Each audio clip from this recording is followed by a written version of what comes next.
There are moments that split your life into two parts. Everything before, everything after. Mine happened on a gray Thursday morning in a family courtroom with beige walls, humming fluorescent lights, and a clock that seemed determined to tick louder than anything else in the room. I had spent 16 years believing I knew what it meant to be a father. Then a single sentence proved how little control love sometimes has. If you've ever watched someone you love make a choice that broke your heart, I'd love to hear your story in the comments. And if stories about family, forgiveness, and second chances are the kind you enjoy, consider subscribing. Now, let me tell you about the day my world fell apart.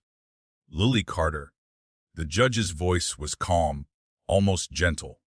You're 16 years old, and the court believes you're mature enough to tell us where you'd like to live. I couldn't feel my hands. Across the courtroom sat Richard Lawson, billionaire, real estate developer, philanthropist. Magazine covers called him visionary. Television called him self-made. I called him the man who had walked into my life 3 months earlier and turned everything upside down. He sat perfectly still in a tailored charcoal suit that probably cost more than my monthly mortgage payment had before I'd sold the house. He wasn't smiling. He wasn't celebrating. He looked nervous. That almost made it worse. Because if he'd been arrogant, I could have hated him. Instead, he looked like a man terrified of losing someone he'd only just found. Lily stood between us. She wore her mother's blue cardigan. It hung a little loose around her shoulders. She'd refused to wash it since the funeral. She once admitted she could still smell Mom's perfume in the fabric. Maybe she could. Maybe she simply needed to believe she could. The judge folded his hands. Take your time. Lily nodded. She looked at Richard, then at me. Our eyes met. For a second, she wasn't 16. She was 3 years old, standing in our backyard wearing rain boots on the wrong feet because she'd insisted that puddles didn't care which shoe belonged where. She was 6, asleep on my chest while I watched cartoons I pretended not to enjoy. She was 9, crying because she'd lost her first tooth during dinner and thought she'd swallowed it. She was 12, begging me to stay up just a little longer so we could finish building a model of the Liberty Bell for school. Every memory hit me at once. Every birthday, every scraped knee, every bedtime story, every Christmas morning, every, "I love you, Dad." Then she blinked, and my little girl disappeared. Her voice cracked. She swallowed hard. "I want to live with Richard." The sentence was barely louder than a whisper, but it shattered something inside me that has never been put back together. The judge spoke. Lawyers nodded. Pen scratched across paper. Someone touched my shoulder. I didn't hear any of it. I watched Lily pick up her backpack. She hesitated, just for a heartbeat. I thought she might turn around. Instead, she lowered her head and walked toward the courtroom doors. She never looked back. 10 years earlier, back when Saturday mornings smelled like coffee, pancakes, and burnt bacon, Vanessa claimed she never burned bacon. "It develops character," she'd say. I called it smoke with confidence. She'd laugh every single time. "Lily." The Vanessa shouted toward the stairs. "If you don't come down now, your father is going to eat all the chocolate chip pancakes." I looked up from the newspaper. I don't appreciate being blamed for things I absolutely plan on doing. A voice drifted from upstairs. "Don't touch my pancakes." Heavy footsteps pounded down the stairs. Lily appeared wearing mismatched socks and an oversized Ashford Tigers sweatshirt she'd stolen from my closet months earlier. "It still fits you." I'd once pointed out, "It fits me better." I couldn't argue with that. She grabbed 2 pancakes before sitting down. Vanessa placed another one on her plate. "You need actual nutrition. Chocolate counts." "It absolutely does not. It comes from cocoa." Vanessa looked at me. "Say something." "I teach history." "So?" I've learned that staying out of arguments between determined women is usually the safest option. Lily burst out laughing. Vanessa pointed the spatula at me, coward, historically cautious. She leaned over and kissed my forehead. I married you because you make terrible jokes. I thought it was my good looks. Those were a bonus. Lily made a disgusted face. You two are embarrassing. You'll understand someday. Vanessa teased. I hope not. We all laughed. If someone had told me those ordinary mornings would become the memories I treasured most, I would have paid closer attention. Not to the conversations. To the little things. The sound of Vanessa humming while she cooked. The way Lily always stole bacon from my plate instead of taking her own. The sunlight through the kitchen window. Life never announces which moments will become priceless. Ashford, Oregon, wasn't remarkable. One high school, one library, one grocery store, a diner where the waitress started pouring my coffee before I sat down. Most people dreamed of leaving. We never did. Vanessa loved knowing every child's name at the library. She remembered birthdays, favorite books, reading levels. Parents joked that she knew their children better than they did. Maybe she did. She believed every child deserved someone who believed in them. That's why kids adored her. I taught American history at Ashford High. Most students thought history was boring. My mission every September was proving them wrong. If history were boring, I'd tell them, people wouldn't spend thousands of years arguing about it. Some laughed, some rolled their eyes. A few actually listened. Teaching never made anyone rich. Neither did working in a small town library. But we always had enough. Not plenty. Enough. Our vacations were camping trips. Birthdays meant homemade cakes. Christmas gifts were carefully planned months ahead. The dishwasher rattled. The roof leaked during heavy rain. Our oldest car didn't always start on cold mornings. Still, our house was filled with laughter. That's worth more than granite countertops.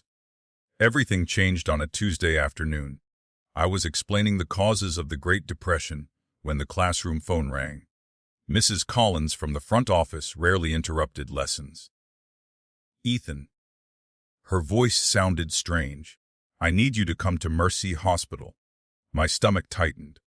Is Vanessa okay? There was silence. Then, you should come now. Nothing good ever follows those words. I remember driving through 3 red lights. I don't remember parking or running inside. Only the look on Vanessa's face when I reached her room. She smiled, but her eyes were scared. The doctor introduced himself. He spoke carefully. Too carefully. Tests. Biopsy. Further examination. Then the words that knocked the air out of the room. Stage 3 ovarian cancer. Lily looked from the doctor to me, then to her mother. No. Vanessa reached for her hand. We're going to fight this. Lily nodded automatically. So, you'll get better. Vanessa smiled. I'm going to do everything I can. It wasn't the answer she wanted. It wasn't the answer any of us wanted. The months that followed became a blur of hospital corridors, medication schedules, insurance paperwork, and cautious optimism. Some weeks were wonderful. Vanessa cooked dinner, laughed, read novels, worked at the library for a few hours. Other weeks she barely had the strength to walk across the living room. Hair covered her pillow. She finally asked me to shave what remained. I'd rather lose it on my terms. Lily insisted on helping. Her hands shook so badly she had to stop twice. When it was over, Vanessa smiled into the bathroom mirror. I've always wondered if I had the head shape for this. Lily laughed through her tears. You still look beautiful. I was fishing for compliments. You got one. No. Vanessa looked at me. I got 2. I stepped behind her and wrapped my arms around both of them. No one spoke. No one needed to. Cancer changed our routines, but it never changed who Vanessa was. She still asked about my students. Still reminded Lily to study. Still corrected my grammar. Still insisted birthdays deserved cake. One evening, she caught me sitting alone at the kitchen table staring at unpaid medical bills. She quietly slid them into a drawer. They'll still be there tomorrow. I'm trying to figure it out. You always do. I don't know if I can this time. She sat beside me. You know what I've learned? What? We spend our lives worrying about money. She squeezed my hand. And then something happens that reminds us time is the only thing we were ever really spending. I looked at her. She smiled. So let's stop wasting tonight. We watched an old movie instead. I don't even remember which one. I only remember hearing her laugh. 18 months after her diagnosis, the treatment stopped working. The doctor didn't have to say it. We knew. Hope became measured differently after that. Not in years. Not in months. Sometimes just in good afternoons. One rainy October morning, Vanessa asked me to open the hospital blinds. Leaves danced across the parking lot. They're beautiful. They are. She looked at me. I wasn't talking about the leaves. I laughed softly. You still flirt after all these years. I've had lots of practice. She reached for my hand. When I'm gone? I shook my head. Nope. Ethan? No. You have to hear me? Tears blurred my vision. I promised to listen to you when we got married. She smiled. So listen. I nodded. Take care of Lily. I will. Don't let her carry guilt. I won't. And don't ever let her doubt how much she's loved. I promise. She closed her eyes. I know you will. Those were the last words she ever spoke to me. 3 days later, nearly the entire town gathered to say goodbye. Teachers, students, neighbors, families she'd helped through the library. Children left handwritten notes beside her photograph. One simply read, "Thank you for teaching me to love books." I don't think I've ever cried harder. After the service, as people slowly drifted toward the parking lot, a black luxury sedan rolled quietly to a stop near the church entrance. The driver stepped out first, then the passenger. Tall, distinguished, silver-haired, expensively dressed. He looked strangely familiar. He removed his sunglasses, walked toward me, extended his hand. Evelyn Carter. Yes. My name is Richard Lawson. The name hit me instantly. Years earlier, Vanessa had mentioned him exactly once. A man she'd nearly married before fate took their lives in different directions. Richard glanced toward Lily, who stood hugging one of Vanessa's closest friends. When he looked back at me, his expression wasn't proud. It was haunted. I know today is the worst possible day for this conversation, he said quietly. But if I wait any longer, he stopped, took a slow breath, then said the words that changed everything. I have reason to believe Lily is my biological daughter. For a moment, I honestly thought I'd misheard him. The church parking lot was quiet, except for the distant sound of tires rolling over wet pavement. People were still leaving in small groups, speaking in hushed voices. Somewhere behind me, someone closed the heavy wooden church doors. I stared at Richard Lawson. I'm sorry. What did you just say? His shoulders dropped slightly, as though he'd been carrying the weight of those words for years. I have reason to believe Lily is my biological daughter. No. The answer came before I had time to think. No. Ethan. No. My voice was louder this time. I buried my wife this morning. I know. No, you don't. People were beginning to notice us. A few turned their heads. I lowered my voice. You don't walk into a man's life on the day he buries his wife and tell him his daughter isn't really his. Richard didn't flinch. I never said she wasn't your daughter. You just implied it. I said she may be my biological daughter. I took one step closer. Do you have any idea what you're saying? Every word. Then explain it. Richard looked toward the church for a long moment before speaking. Not here. Here. Ethan, here. He took a slow breath. Vanessa and I were engaged 20 years ago. I know that much. We were together for almost 3 years. I folded my arms. She told me. We broke up because I accepted a business opportunity overseas. He looked away briefly. I thought she'd come with me. But she didn't. Nope. What does any of this have to do with Lily? His jaw tightened. When Vanessa ended our relationship, she stopped answering my calls. So, I respected her decision. He paused. A few months later I learned she'd married you. I nodded impatiently. I already know that. What I didn't know, his voice softened, was that she was pregnant when we separated. The words hit me like cold water. No. I didn't know. Nope. I found out only recently. How? He hesitated. My attorney contacted me 6 months ago. Your attorney. Someone handling my estate discovered old correspondence while updating beneficiary records.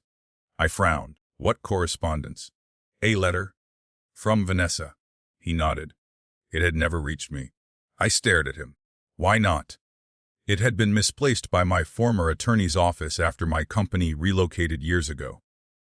You're telling me one lost letter brought you here? The letter mentioned a child. My heart pounded. That doesn't prove anything. It doesn't. So why are you standing here? Because after I read it, I hired an investigator. Anger rushed through me.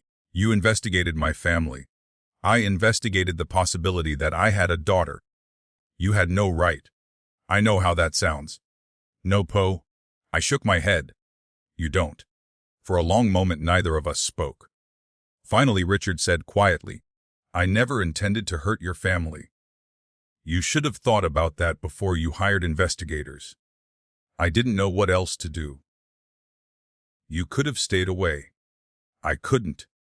His voice broke for the first time. If there's even a chance she's my child. I looked toward Lily.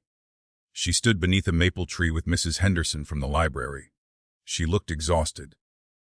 Broken. She'd cried herself to sleep every night since Vanessa died, and now this man wanted to tear apart what little stability she had left. Leave. Richard blinked. What? Leave. Ethan. I don't care who you are. I understand. No. I pointed toward the road. You don't. That night the house felt unbearably quiet. Every room still carried traces of Vanessa. Her reading glasses rested on the end table beside the couch. A half-finished crossword puzzle sat on the kitchen counter. One of her library tote bags hung by the back door. Neither Lily nor I had the strength to move anything. Lily sat curled up on the living room sofa wearing her mother's blue cardigan. She stared at the television without turning it on. I made 2 cups of hot chocolate. She accepted hers with both hands. Thanks. We sat in silence for several minutes. Finally she spoke. Who was that man? I had hoped she hadn't noticed. A man your mother knew. He looked upset. He was. Why? I searched for the right answer. I honestly don't know. She nodded slowly. I thought maybe. She stopped. What? Nothing. No, tell me. She looked into her mug. I thought maybe he was somebody Mom forgot to tell us about. The sentence lingered in the room. Children notice far more than adults realize. I forced a smile. He was part of your mother's life before she met me. Oh, she nodded. Like old friends. Something like that. She didn't ask another question. Not that night. 3 days later there was a knock at the front door. I opened it to find a courier holding a large sealed envelope. Mr. Ethan Carter. Yes. Certified delivery. He handed me an electronic pad. After signing, I carried the envelope into the kitchen. My stomach tightened before I'd even opened it. Attorney, at law, Lawson Holdings Legal Division. I tore it open. Inside were legal documents. A petition filed with the family court. A request for posthumous DNA testing using preserved medical samples from Vanessa's cancer treatment. A request for temporary visitation pending the results. And a handwritten letter. Mr. Carter, I know this request feels cruel, especially so soon after Vanessa's passing. If I am mistaken, I will accept the results and disappear from your lives forever. But if I am right, I cannot ignore the possibility that I have unknowingly missed 16 years of my daughter's life. I am not asking you to stop being her father. No court could ever erase the years you have shared. I am asking only for the truth. Richard Lawson. I read the letter twice. Then a third time. My hands trembled. Lily walked into the kitchen. What is it? I folded the papers before she could see them. School forms. She looked unconvinced. You've never looked scared filling out school forms. I smiled weakly. I'll explain later. When? Soon, she nodded. But I knew I'd already broken one promise. I'd promised Vanessa I would never let Lily carry unnecessary pain. And now I was deciding how much pain she deserved to know. A week later I sat across from my attorney, Martha Collins. She removed her glasses and sighed. I wish I had better news. So tell me the bad news. The judge is likely to approve the DNA request. Can I stop it? Probably not. I leaned back. What happens if the test says Richard is her biological father? It changes legal rights. And emotionally. She gave me a sympathetic look. That's not something courts can decide. I stared out her office window. I've been her father since the day she was born. I know. I cut her umbilical cord. I know. I taught her to ride a bicycle. I know. I held her every night she cried after nightmares. I know. My voice cracked. So how can one test suddenly make me feel like a guest in my own daughter's life? Martha didn't answer. Because there wasn't one. The results arrived 4 weeks later. The courtroom wasn't full, just attorneys, the judge, Richard, me, and a sealed envelope. The judge opened the report slowly. His expression changed almost immediately. He looked at both of us. The laboratory has confirmed. Every muscle in my body froze. That Richard Lawson is Lily Carter's biological father. The room became perfectly silent. I closed my eyes. Not because I didn't believe it, because part of me had. Long before the test, Vanessa had once told me there had been almost no time between ending one chapter of her life and beginning another. I'd never asked for dates. Love had made me believe they didn't matter. Now they mattered more than anything.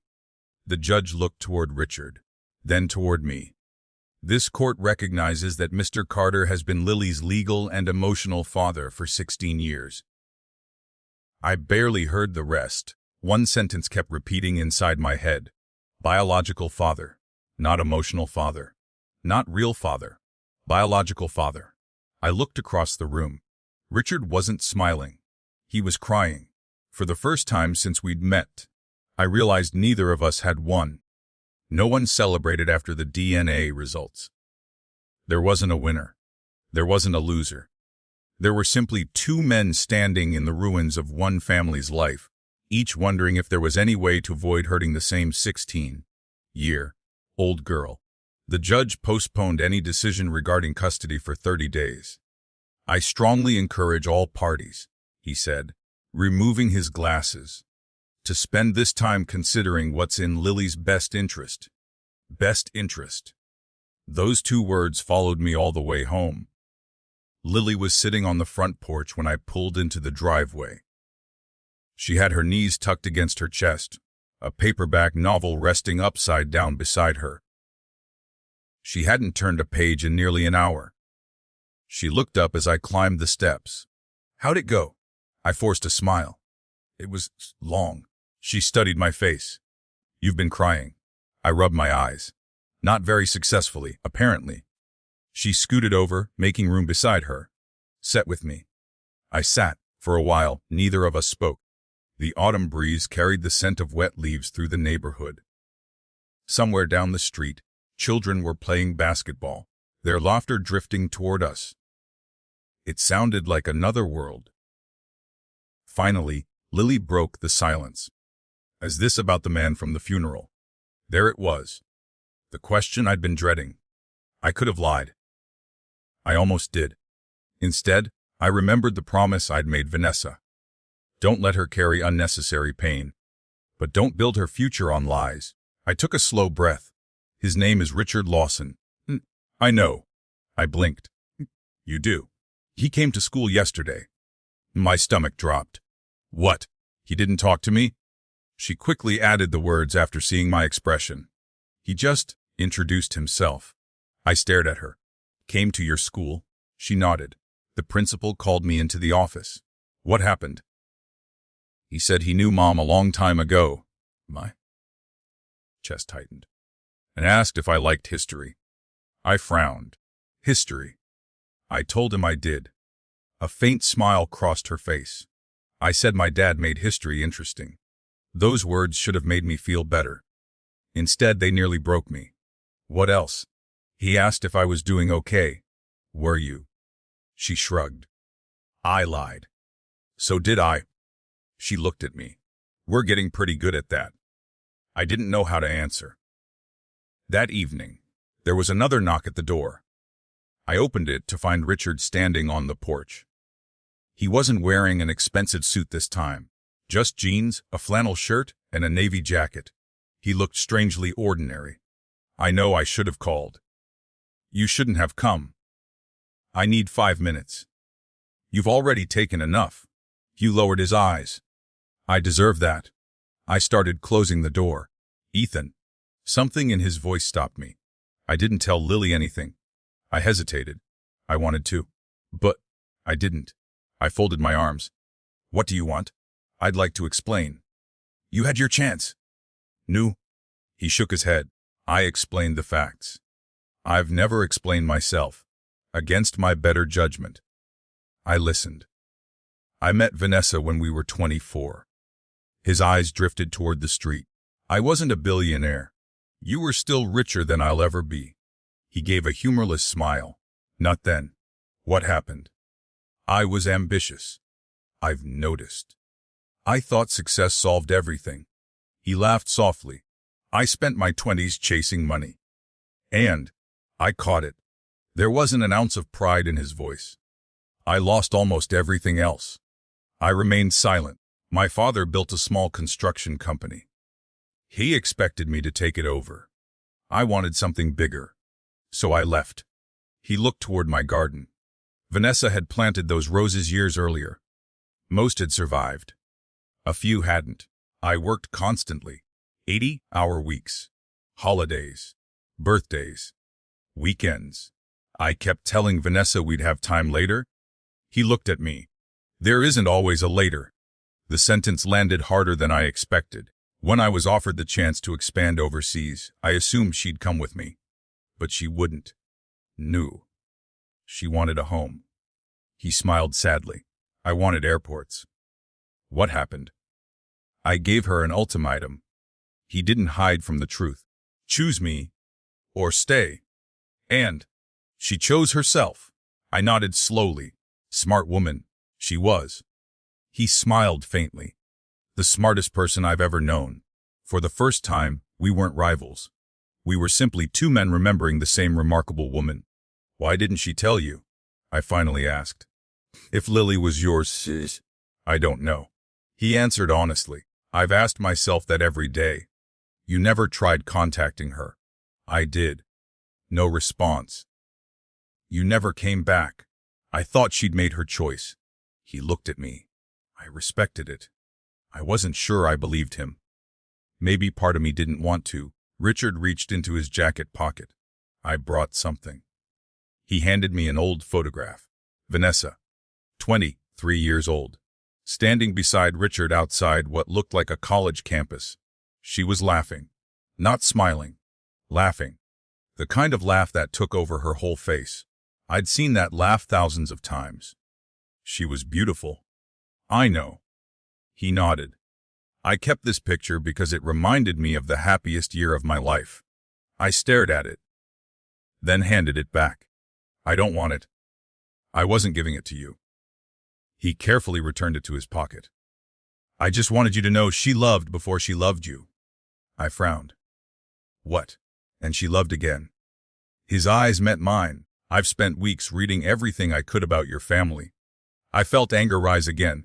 You investigated us. I did. I read letters from students, neighbors, the library. He swallowed. They all described the same man.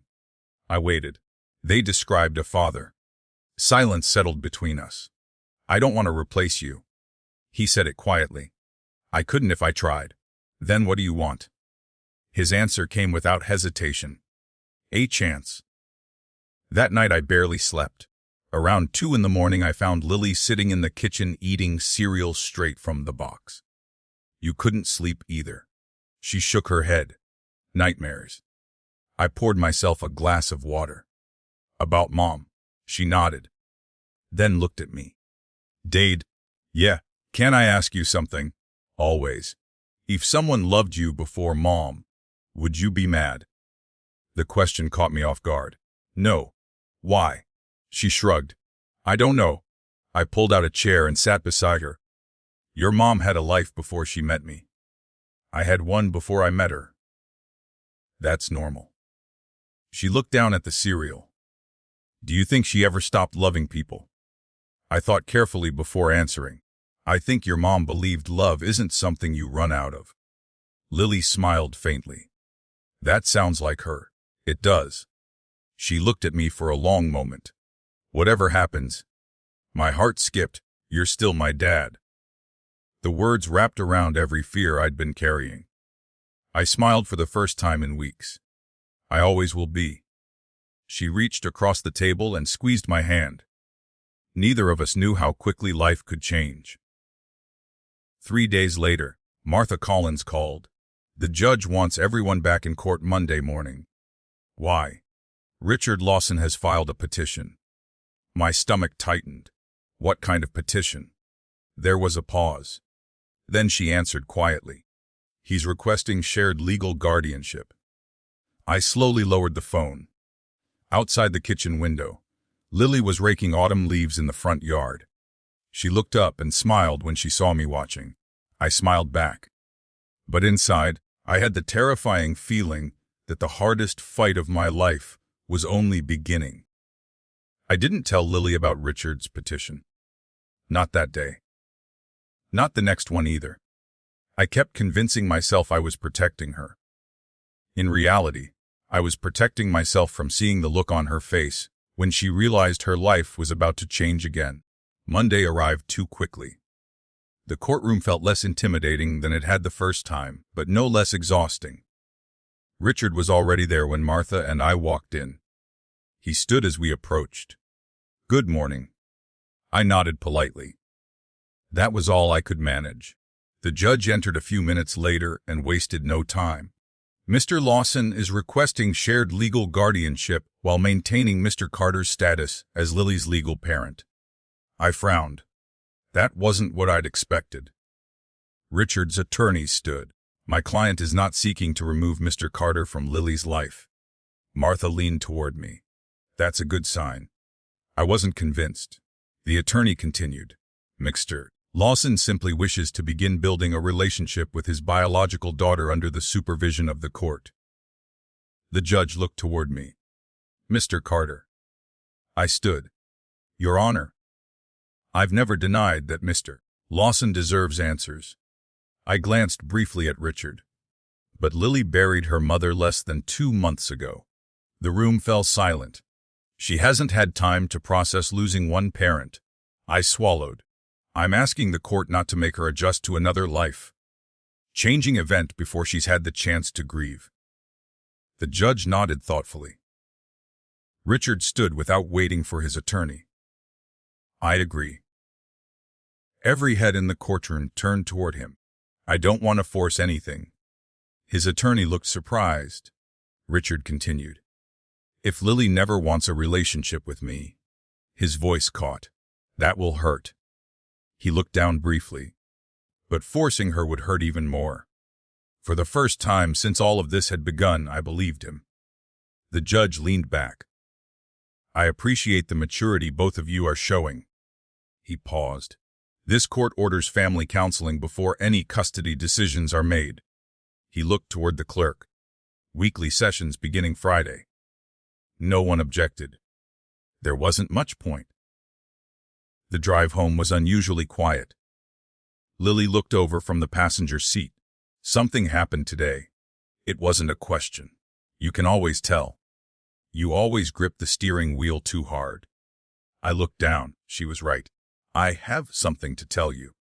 She turned toward me fully. I explained everything. Richard, the DNA test, the court, the counseling. I didn't rush. I didn't soften the truth. When I finished, Lily stared through the windshield for nearly a full minute. Finally, she spoke. So? I waited. He really is my biological father. Yes. And you knew. I found out a few weeks ago. You didn't tell me? I didn't know how. She nodded slowly. I wish you'd trusted me. The words hurt because they were true. I'm sorry. She looked out the window again. I'm not angry. You aren't. No. She shrugged. I'm just tired. That answer somehow felt even sadder. Their first counseling session was held in a modest office overlooking a small park. Dr. Susan Harper had kind eyes and decades of experience helping families survive impossible situations. She greeted each of us with the same warm smile. No one's taking sides in this room. She waited until we were seated. I'd like everyone to answer one question. Nobody spoke. What are you most afraid of? Richard answered first. I'm afraid she'll never know me. Dr. Harper nodded. Ethan. I looked at Lily before answering. I'm afraid she'll think 16 years suddenly don't matter. Dr. Harper turned toward Lily. And you? Lily didn't answer immediately. She twisted the sleeve of her mother's cardigan around her fingers. I'm afraid. She stopped. It's okay. Dr. Harper smiled gently. Lily took a shaky breath. I'm afraid everyone expects me to choose. The room became very still. She looked at Richard. Then at me. I already lost my mom. Tears filled her eyes. I don't want to lose another dad. Then neither Richard nor I spoke. There was nothing either of us could say that would make those words hurt less. The counseling sessions continued every Friday. Progress came slowly. Painfully slowly. Richard never pushed. Sometimes he'd simply answer Lily's questions. Sometimes she'd ask about his childhood, his parents, his favorite foods, his work. Other weeks she barely looked at him. He accepted that too. One afternoon she asked him something neither of us expected. Why didn't you ever have other children? Richard smiled sadly. I thought I would. What happened? I spent too much time building a company. And not enough building a family. Lily nodded thoughtfully. Do you regret it? Every day. She didn't respond, but on the drive home she quietly asked me, do you think people can change? I think people can try. Is that enough? Sometimes. Autumn slowly gave way to winter. Life settled into an uneasy routine. School during the week. Counseling on Fridays. Occasional lunches between Lily and Richard at a small cafe approved by the court. I never joined them. I wanted those meetings to belong to them. Still, every time Lily came home, I found myself searching her face. Looking for signs. Was she happier? Confused. Pulling away. One evening she walked in the kitchen carrying 2 shopping bags. What's all this? She smiled sheepishly. Richard took me Christmas shopping. Oh. She immediately placed one bag on the table. This one's yours. My what? Open it. Inside was a beautifully wrapped leather journal. The exact kind I'd admired months earlier in a bookstore but quietly put back after seeing the price. How did you? You told Mom once. She smiled. I remembered. I looked at the journal, then at her. I can't accept something this expensive. You aren't accepting it from Richard. She folded her arms. You're accepting it from me. I laughed softly. That's not fair. I know. I hugged her. Thank you. For a few precious seconds, everything felt normal again. Christmas arrived carrying more emotions than celebration. Lily surprised me 2 days before Christmas Eve. Dad? Yeah. I invited Richard. I froze. For dinner. She rushed to continue. You don't have to say yes. She looked down. I don't want either of you to spend Christmas alone. I stared at her. Part of me wanted to refuse. Not because I hated Richard. Because I hated Reddy. Then I remembered what Dr. Harper had said. Sometimes healing begins with uncomfortable moments. I exhaled slowly. What time is he coming? Relief flooded her face. 6. Richard arrived carrying a pecan pie. I wasn't sure what to bring. Lully said you liked pecan pie. I nodded. I do. Dinner was awkward. Painfully awkward. We talked about weather, football, traffic, anything except the obvious. Halfway through the meal, the power went out. The entire neighborhood disappeared into darkness. Lily laughed. Seriously. I found the flashlight while Richard helped light a few candles. Within minutes, our dining room glowed with warm candlelight. It reminded me painfully of all the power outages Vanessa used to enjoy. She'd insist on board games or storytelling. No television means actual conversation. That had always been her rule. Lily smiled. Mom would have loved this. Neither Richard nor I spoke. We simply nodded. After dinner, Lily disappeared upstairs to grab an old photo album. Richard and I remained alone in the dining room. He quietly looked around the house. You kept everything. I followed his gaze. The bookshelves. Vanessa's favorite rocking chair. The family photographs. This was her home. He smiled faintly. I can see that. There was another long silence. Finally, he said, I owe you an apology. I looked at him. For what? For assuming money could make any of this easier. He shook his head. It doesn't. Before I could answer, Lily returned carrying the album. She sat between us on the couch. As we turned page after page, something unexpected happened. Richard didn't try to insert himself into the memories. He simply listened. He laughed at stories he'd never heard. He admired school pictures he'd never seen. He learned about birthdays, camping trips, science fairs, and family vacations. 16 years of moments. 16 years he could never get back. When he finally stood to leave, he paused at the front door. He looked at me. Then held out his hand. This time, I shook it. It wasn't forgiveness. Not yet. But it was the first step towards something neither of us had believed possible. The following Monday morning, everything changed again. Lily was called unexpectedly to the principal's office. When she returned home that afternoon, she was unusually quiet. She handed me a folded envelope. There was a reporter waiting outside school. I looked at the envelope. There was no return address. Only a newspaper clipping. Across the front page was a photograph of Lily standing beside Richard after one of their court-approved lunches. The headline read, BLIONIRSHE fina elwa FUND. Beneath it, someone had written 3 words in red ink. She chose money, dak atsek. Lily stared at the newspaper clipping as if it belonged to someone else. I read the headline again. Then the words written in red ink. She chose money. Sek. Whoever had mailed it knew exactly where to aim. Not at Richard. Not at me. At a 16-year-old girl who had already lost her mother. I folded the paper before she could read the article. You don't need to see this. I already did. Her voice was barely above a whisper. It was all over school. My stomach tightened. What happened? She sank onto the couch and kicked off her shoes.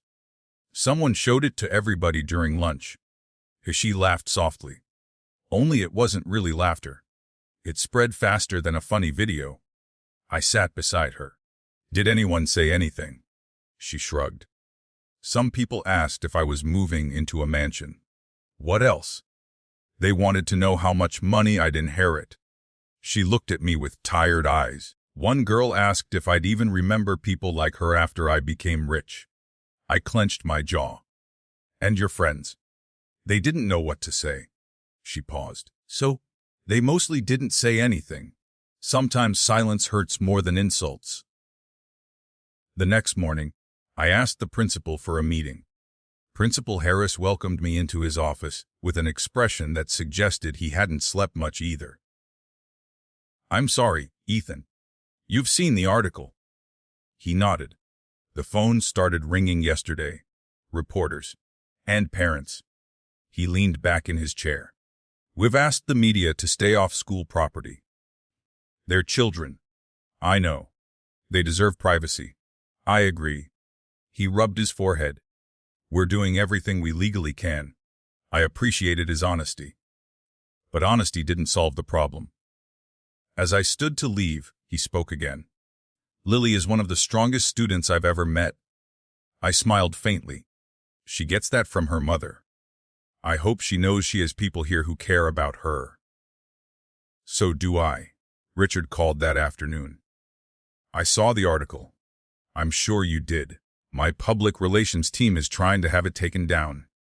I sighed. The internet doesn't work that way. I know. There was a brief silence. Ethan. What? I'm sorry. I believed he meant it. But apologies couldn't erase headlines. They're calling her the billionaire's secret daughter. I know. They're treating her like a story. I know. My daughter isn't a headline. His voice softened. No, she's not. Dr. Harper adjusted her notebook during Friday's counseling session. I'd like to talk about school. Lily groaned quietly. Do we have to? Only if you're comfortable? Lily looked at the carpet. I'm tired. Dr. Harper nodded.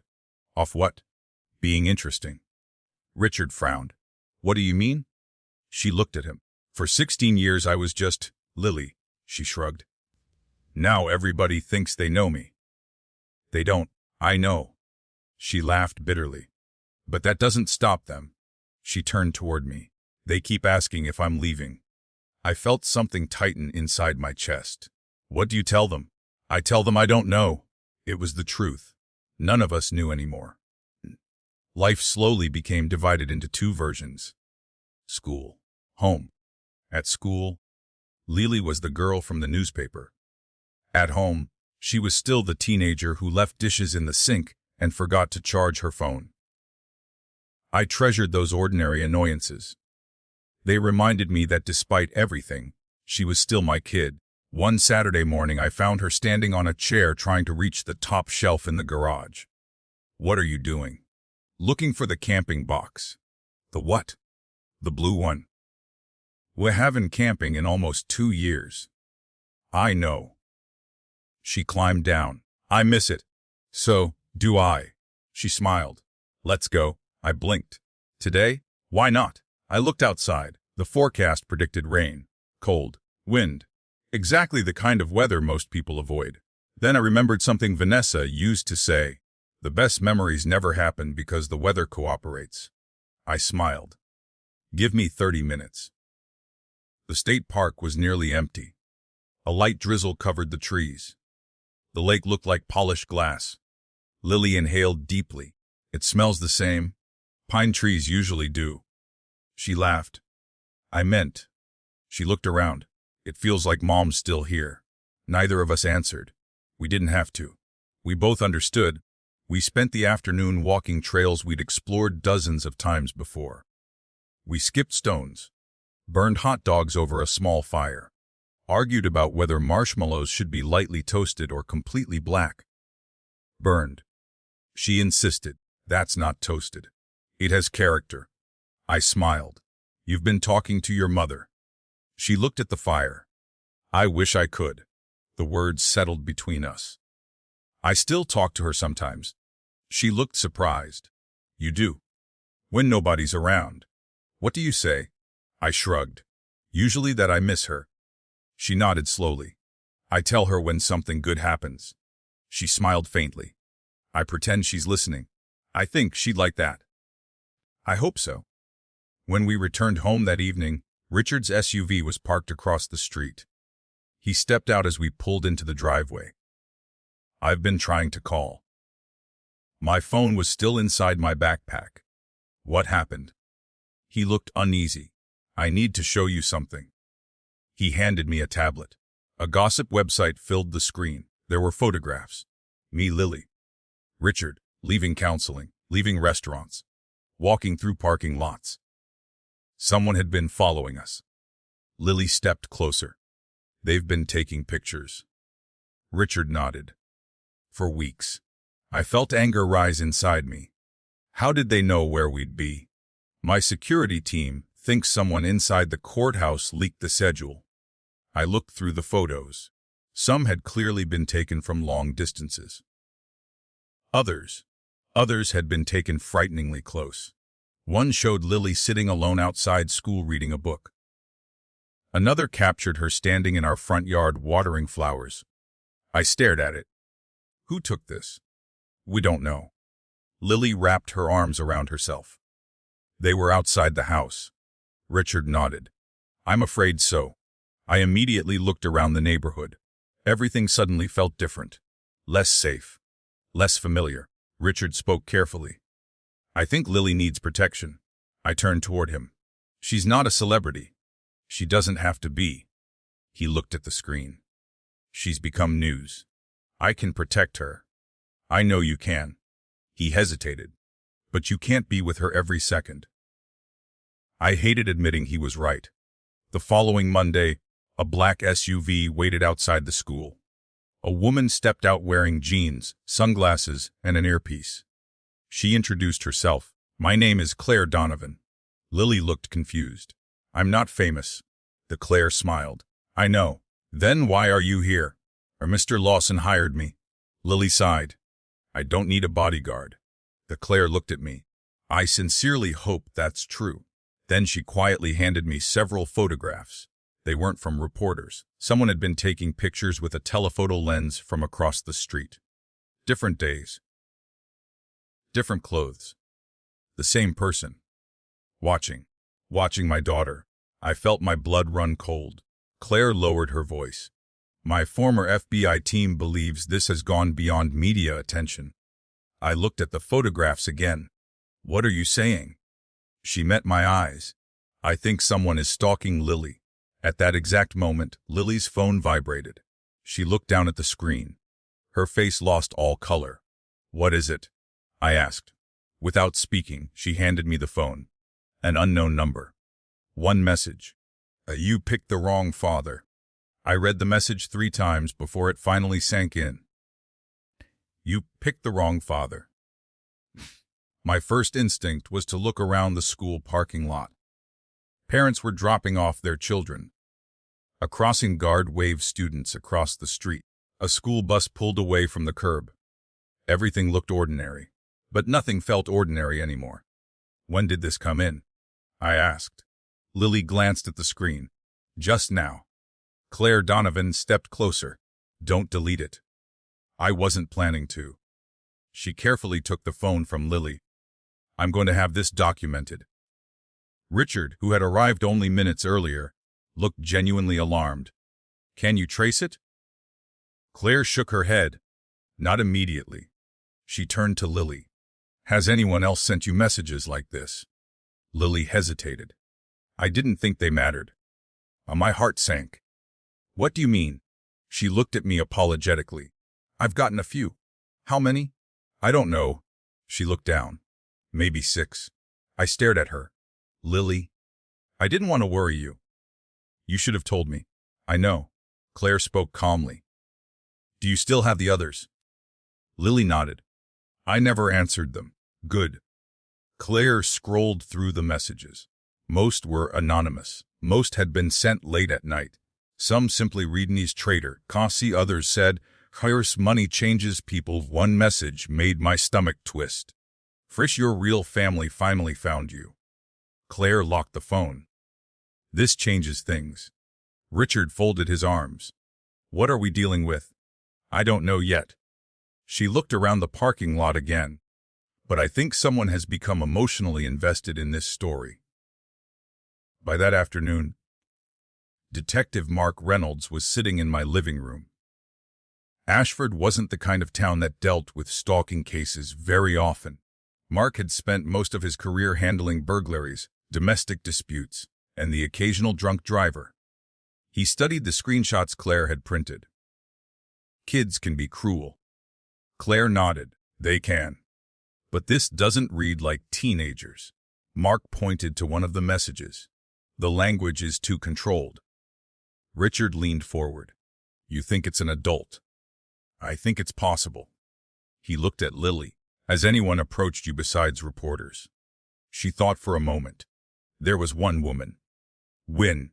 A few days ago. We're? The grocery store. What happened?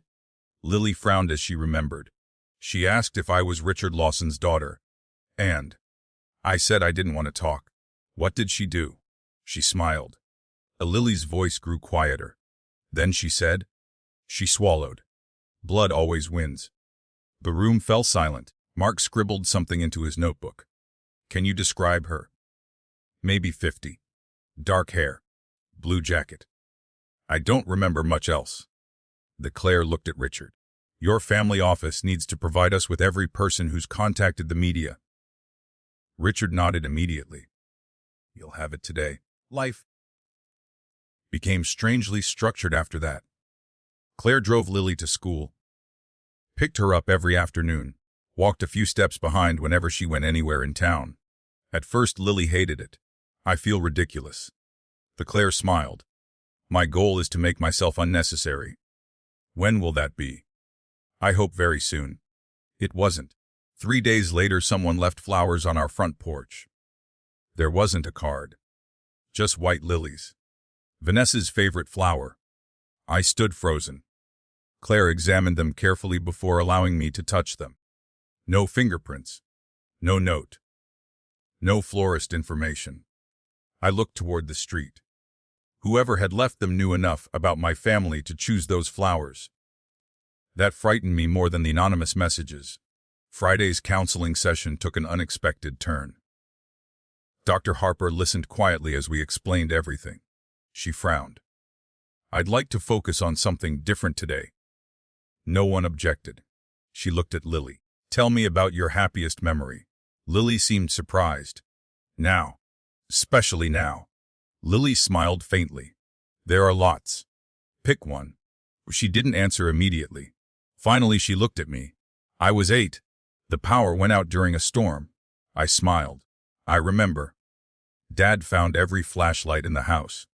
She laughed softly. None of them had batteries. Richard smiled. So what happened? Dad built a blanket fort in the living room. She looked at him. We ate peanut butter sandwiches. We told ghost stories. He made shadow puppets on the wall. She turned back toward me. You were terrible at making rabbits. I was excellent. You made a dinosaur. I improvised. She laughed again. The room felt lighter. Dr. Harper waited. What made that memory special? Lily thought carefully. It wasn't the fort. It wasn't the sandwiches. It was... She looked at me. I never felt scared. The words caught me off guard.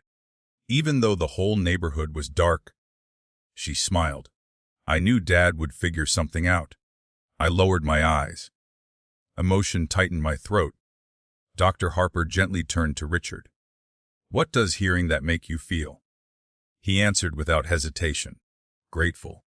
Everyone looked at him. I wasn't there? He smiled sadly. But someone was. He looked directly at me. I'm grateful she had him. For the first time since we'd met N. There wasn't an ounce of jealousy between us. Only honesty. A week later, Richard invited both of us to lunch.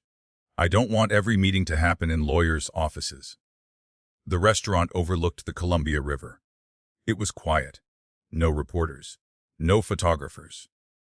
Halfway through lunch, Lily excused herself to use the restroom. Richard watched her walk away. She laughs like Vanessa. I nodded. She always has. He smiled. I used to tell Vanessa she laughed with her whole face. So did I. For a moment, neither of us spoke. Finally, Richard asked, Can I ask you something? Go ahead. Were you angry with Vanessa? About what? The DNA results. I looked out across the river. No. Never. I was hurt.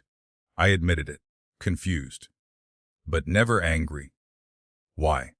Because she wasn't here to explain. Richard slowly nodded. I've wondered 1,000 times why she never contacted me. So have I. I'll probably never know. I took a sip of coffee. Maybe she wasn't even certain. He looked surprised. I've thought about that. Timing can be complicated. It can. He sighed. I spent years blaming her. And, now, I mostly miss her. That was something I understood completely. When we arrived back at my house that afternoon, Claire was already waiting in the driveway. She walked toward us quickly. "Ethan, what happened?" She held up a small evidence bag. Inside was a silver key. "It was taped underneath your mailbox." I frowned. "A key?" She nodded. "It opens a safety deposit box." Richard looked puzzled. "Ooze." There was no name. Claire handed me another sealed plastic bag. Inside was a folded piece of paper. Only one sentence had been typed on it. "The truth was hidden before Lily was born." Richard stared at the note. "What does that mean?" "I don't know." Claire looked at both of us. "But someone wants us to believe there's more to this story." That evening, Detective Reynolds called. I checked the bank. And the safety deposit box is real. Who rented it? They won't tell me over the phone. When can we find out?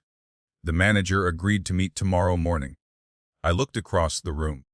Lily was asleep on the couch with one of Vanessa's old quilts wrapped around her. Richard stood silently near the window. Neither of us said a word. Because we were both thinking the same thing. For months we'd believed the DNA test had revealed every secret Vanessa had left behind. Now, it seemed possible she had one more. And whatever was waiting inside that safety deposit box had been hidden for more than 16 years. I barely slept that night. The key sat on the kitchen table beside the folded note. Every time I walked past it, I found myself wondering the same thing. What could Vanessa have hidden that was important enough to lock away? By 6:30 the next morning, I had already made 2 cups of coffee I never finished. Lily wandered into the kitchen rubbing her eyes. "You've been up all night?" "It shows. You've made coffee twice."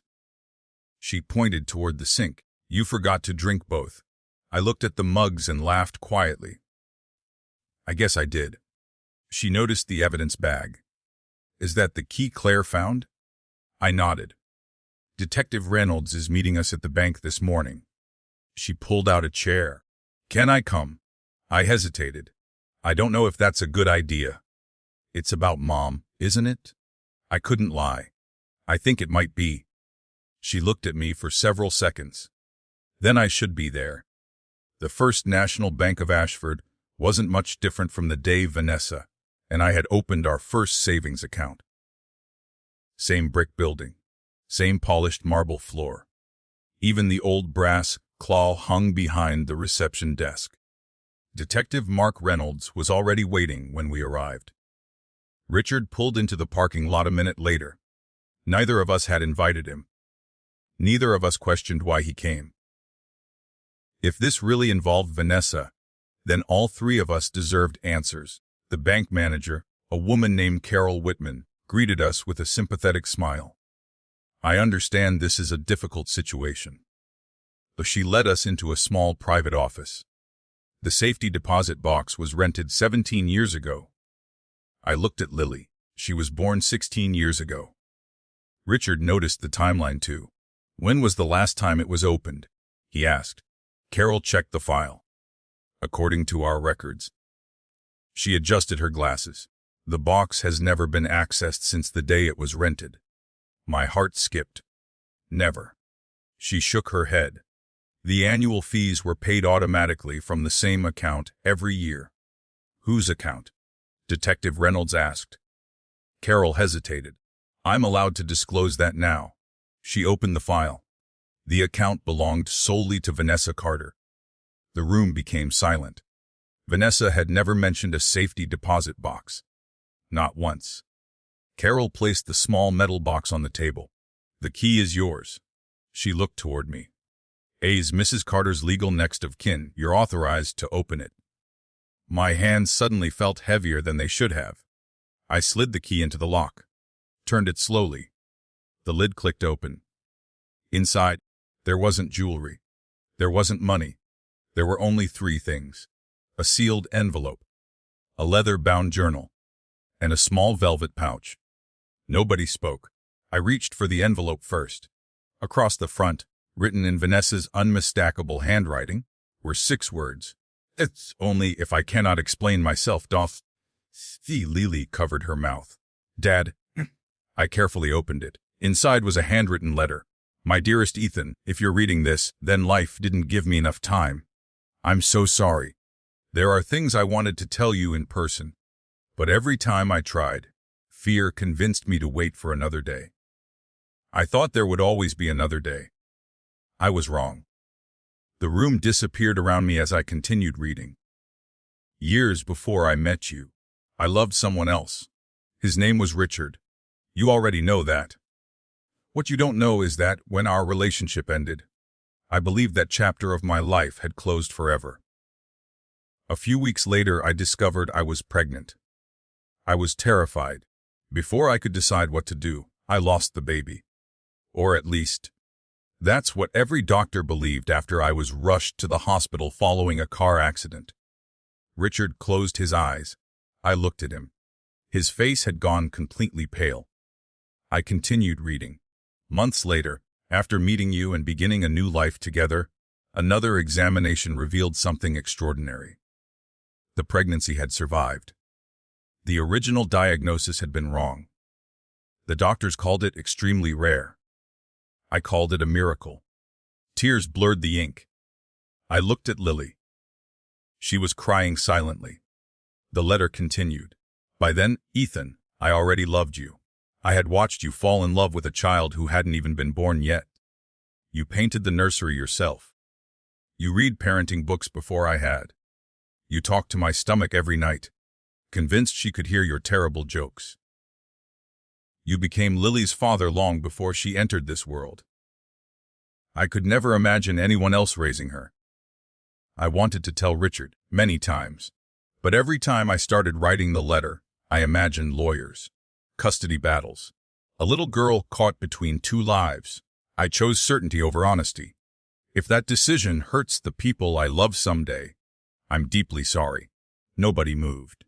Nobody breathed. Richard stared at the table. His hands trembled. I never knew. His voice barely existed. I swear to you. He looked at me. I never knew. I believed him. For the first time, I truly believed him. Lily gently touched the journal. Can I? I nodded. She opened the first page. It wasn't a diary. It was a collection of letters. Letters Vanessa had written to Lily over the years. Some were dated before Lily was even born. Others during kindergarten, elementary school, middle school. Each one began exactly the same way. Just to my beautiful daughter, Six. Lily smiled through tears. She wrote to me. There are dozens, I said. She turned another page. I wanted you to know who I was before I became your mother. Another page. I hope you inherit Ethan's kindness. Another. If life ever becomes confusing, remember that love is measured by actions, not biology. Richard slowly looked up. What did she write? Lily swallowed. She said. Her voice cracked. Love is measured by actions. Richard closed his eyes again. Detective Reynolds picked up the small velvet pouch. There was one more item. He carefully opened it. Inside was a simple silver locket. Nothing expensive. Nothing flashy. Just worn with age. Lily unclasped it. Inside were two tiny photographs. One showed Vanessa and me on our wedding day. The other showed a much younger Vanessa standing beside Richard. There were no names, no dates. Just two chapters of the same woman's life. Lily smiled sadly. She kept both. Richard wiped his eyes. I don't deserve that. I looked at him. Maybe none of us deserved any of this. As we left the bank, a cold winter wind swept across the parking lot. For the first time in months, it felt as though we'd finally uncovered the truth, or at least most of it. Claire was waiting beside her SUV. One look at our faces told her everything. You found something. I nodded. We found answers. She seemed relieved. Good. Then her expression changed. But I have more questions. She handed Detective Reynolds a folder. What is it? He asked. My team identified the person who rented the camera equipment used to photograph Lily. Everyone fell silent. There was security footage. Richard stepped closer. Who was it? Claire looked down at the report. then slowly back at us. I don't recognize the name. She paused. But according to the driver's license, she looked directly at Richard. The woman listed herself as Emily Lawson. Richard's face lost every trace of color. He whispered only 2 words. My sister. My sister. Richard's voice barely carried across the parking lot. Claire nodded. The driver's license matches the rental records. Richard took the folder from her with unsteady hands. He studied the photograph clipped to the report. For several long seconds, no one spoke. Finally, he closed the folder. It can't be. Detective Reynolds frowned. You know her. Richard let out a slow breath. Of course I know her. He looked exhausted. Emily is my younger sister. Have you spoken to her recently? Claire asked. Not in almost 3 years. Lily looked confused. You don't talk to your own sister. Richard gave her a sad smile. We used to. What happened? He hesitated. It's complicated. Detective Reynolds crossed his arms. I think this is a good time to uncomplicate it. We drove to my house instead of standing in the freezing parking lot. Claire remained outside, speaking with someone on her phone. Detective Reynolds sat across from Richard at my dining room table. Lily and I listened quietly. Richard rubbed his forehead before speaking. Emily is 5 years younger than I am. He smiled faintly. When we were kids, she followed me everywhere. What changed? I asked. My business. He looked ashamed. Or maybe me? He folded his hands together. When my company became successful, I hired Emily. Doing what? Detective Reynolds asked. She started in marketing. Eventually, she became one of my closest advisors. Richard looked toward the window. I trusted her. So why did you stop speaking? He sighed. Because I discovered she'd been stealing. Lily looked surprised. New. He shook his head. Land. None of us understood. Richard continued. My company buys old neighborhoods and redevelops them. I know what developers do. I said. He nodded. Emily began making deals without telling me. What kind of deals? Pressuring elderly homeowners. My stomach tightened. Using intimidation. Manipulating contracts. Threatening people with lawsuits. Lily frowned. That's awful. It was. Richard looked at her. When I found out, I fired her, and she blamed me for ruining her life. Did she threaten you? He nodded slowly. Many times. What did she say? His expression darkened. She told me that one day I'd lose the only family I had left. The room fell silent. Claire walked back inside. I've spoken with local police. She placed another folder on the table. Emily Lawson rented camera equipment under her real name. That doesn't make sense, I said. Why would she use her own identity? Claire nodded. Because she wanted to be found. Richard slowly looked up. You think this is personal? I do. Detective Reynolds flipped through the report. Any criminal history. No convictions. But Claire paused. But there are civil lawsuits. What kind? Harassment. Property disputes. Restraining orders. Richard closed his eyes. I should have told you sooner. You didn't know she was involved. I said, no. But I knew she was capable of holding a grudge. That evening, Lily stood in the kitchen washing dishes. I dried them beside her. Neither of us said much. Finally, she spoke. Do you think she hates me? The question caught me off guard. I don't know. I've never even met her. I know. She placed another plate into the drying rack. Then why would she send those messages? I wished I had an answer. Instead, I said the only truthful thing I could. Sometimes people are angry at someone else, and they hurt the people standing closest. She nodded quietly. I think that's even sadder. So do I. The following morning, Detective Reynolds called. We've got an address. For Emily. Her last known address. When can we talk to her? He hesitated. That's the problem. What problem? The house is empty. By noon, The four of us were standing outside a weathered farmhouse nearly 20 miles outside Ashford. The mailbox leaned sideways. The grass had grown knee-high. Several windows were boarded shut. Claire examined the front door. The lock's been changed recently. Detective Reynolds looked through one of the dusty windows. No furniture. No lights. No signs of anyone living here. Richard slowly walked toward the porch. I visited once. When? About 4 years ago. He looked around sadly. It didn't look like this. Lily noticed something near the steps. What's that? She bent down and picked up a faded photograph. It had clearly been outside for weeks. Rain had damaged one corner. She wiped away the dirt. It showed Richard and Emily as children, standing beside a lake, both smiling. Richard stared at the picture. I remember this day. He almost laughed. Dade taught us how to fish. He carefully took the photograph. I haven't seen this in years. Claire looked toward the house. Someone left in a hurry. Detective Reynolds nodded. Let's take a look around. The farmhouse revealed almost nothing. Empty closets, bare walls, a kitchen stripped of appliances. Whoever had left had taken nearly everything. Almost. In one upstairs bedroom, Claire stopped. Hold on. She pointed toward the floor. There were dozens of tiny pinholes in the wall. Detective Reynolds frowned. What am I looking at? Claire stepped closer. A bulletin board. It used to hang here. So whatever was pinned to it. She looked around the room. Was important enough to remove. I noticed something tucked beneath the radiator. A small scrap of paper. I pulled it free. Only half remained.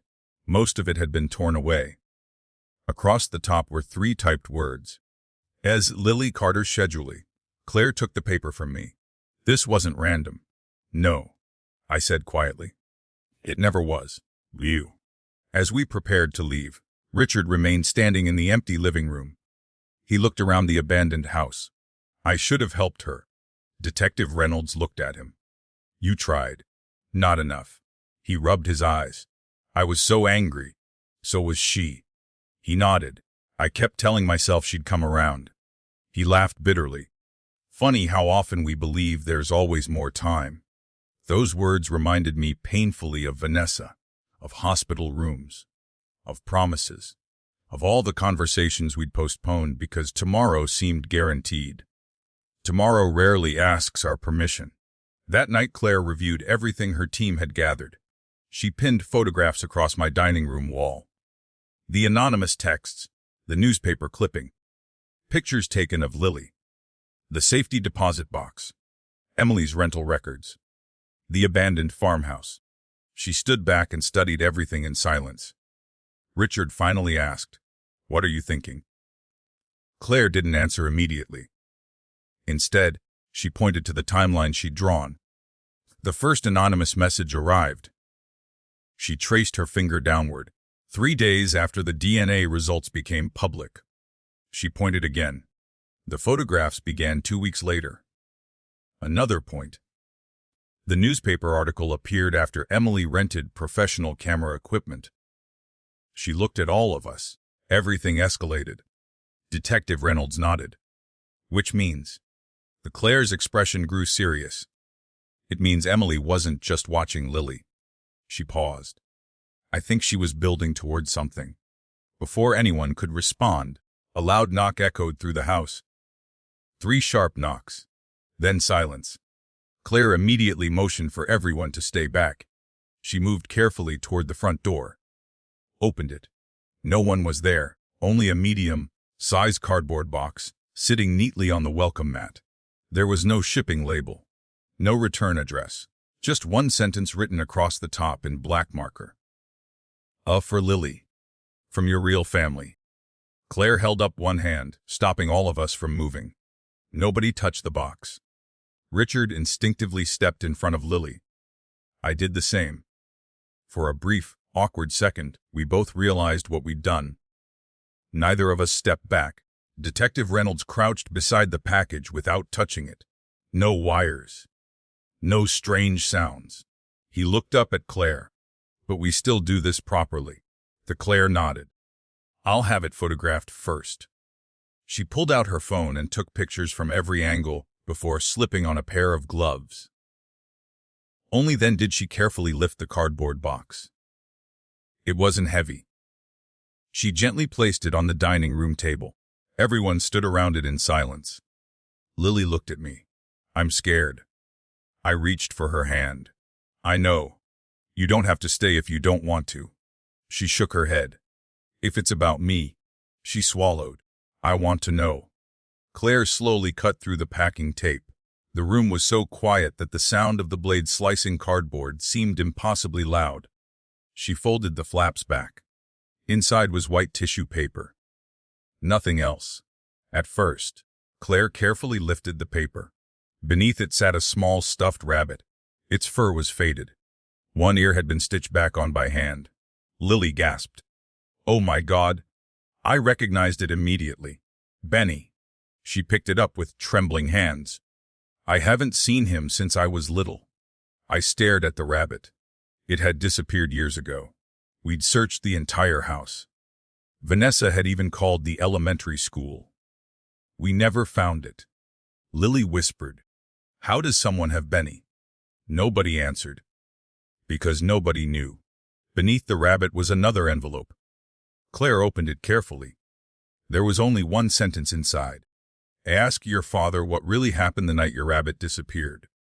So every eye in the room turned toward me. I felt completely lost. I don't know. Lily frowned. Dad? I'm serious. I don't remember.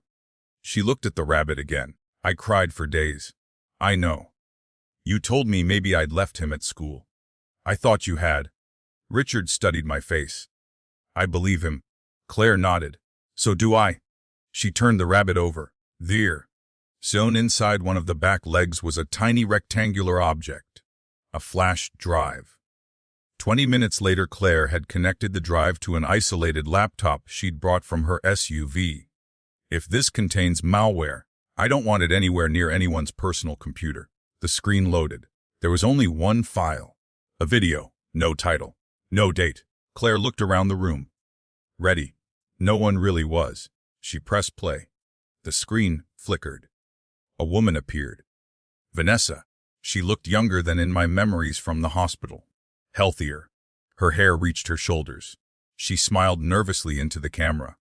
Well, she laughed softly. I've never liked talking to cameras. Molly covered her mouth. Mom. The room froze. Vanessa looked directly into the lens. If you're watching this... She hesitated. Then something has gone terribly wrong. My heart pounded. She continued. I recorded this after my second round of chemotherapy. I wasn't sure I'd ever need it. I prayed I wouldn't. She looked down for a moment before continuing. Ethan, if you're here, I love you. Tears filled my eyes instantly. You gave me the happiest years of my life. You also gave Lily something no one else ever could. You gave her a father. Richard lowered his head. Vanessa took a deep breath. I need both of you to hear me. She looked directly into the camera. Biology matters. It tells us where we come from. She paused. But it doesn't decide who stays beside us. She smiled sadly. Ethan stayed. The room remained perfectly still. Richard, she continued. If life ever brings you back into Lily's world, I hope you'll forgive me. I wasn't trying to punish you. I was trying to protect a little girl from becoming the center of a legal battle. She closed her eyes briefly. Maybe I was wrong. I've asked myself that question 1,000 times. She looked back into the camera. If I don't survive, I need one promise. Please, don't make Lily choose. Lily began crying openly. Richard wiped his eyes. I couldn't look away from the screen. Vanessa smiled one final time. If the three of you are watching this together, she laughed softly. Then maybe miracles still happen. The video ended. No one moved. No one spoke. It felt as though she'd just walked out of the room. I can't believe she made this. Lily clutched the stuffed rabbit against her chest. Why hide it? Claire leaned back in her chair. Maybe she didn't. We all looked at her. What do you mean? If someone else found this first? She tapped the rabbit gently. They could have hidden it. Richard frowned. So why send it now? Because something changed. Detective Reynolds nodded thoughtfully. The safety deposit box. The Claire looked at him. I was thinking the same thing. The moment someone realized we'd started uncovering Vanessa's secrets, they escalated. I stared at the empty video screen. So whoever's doing this knew the rabbit existed. And knew about the flash drive. The Claire nodded. Which means they were close enough to your family to know details almost no one else could. A chill ran down my spine. That evening Lily sat on the back porch wrapped in a blanket. The rain had finally stopped. The air smelled clean.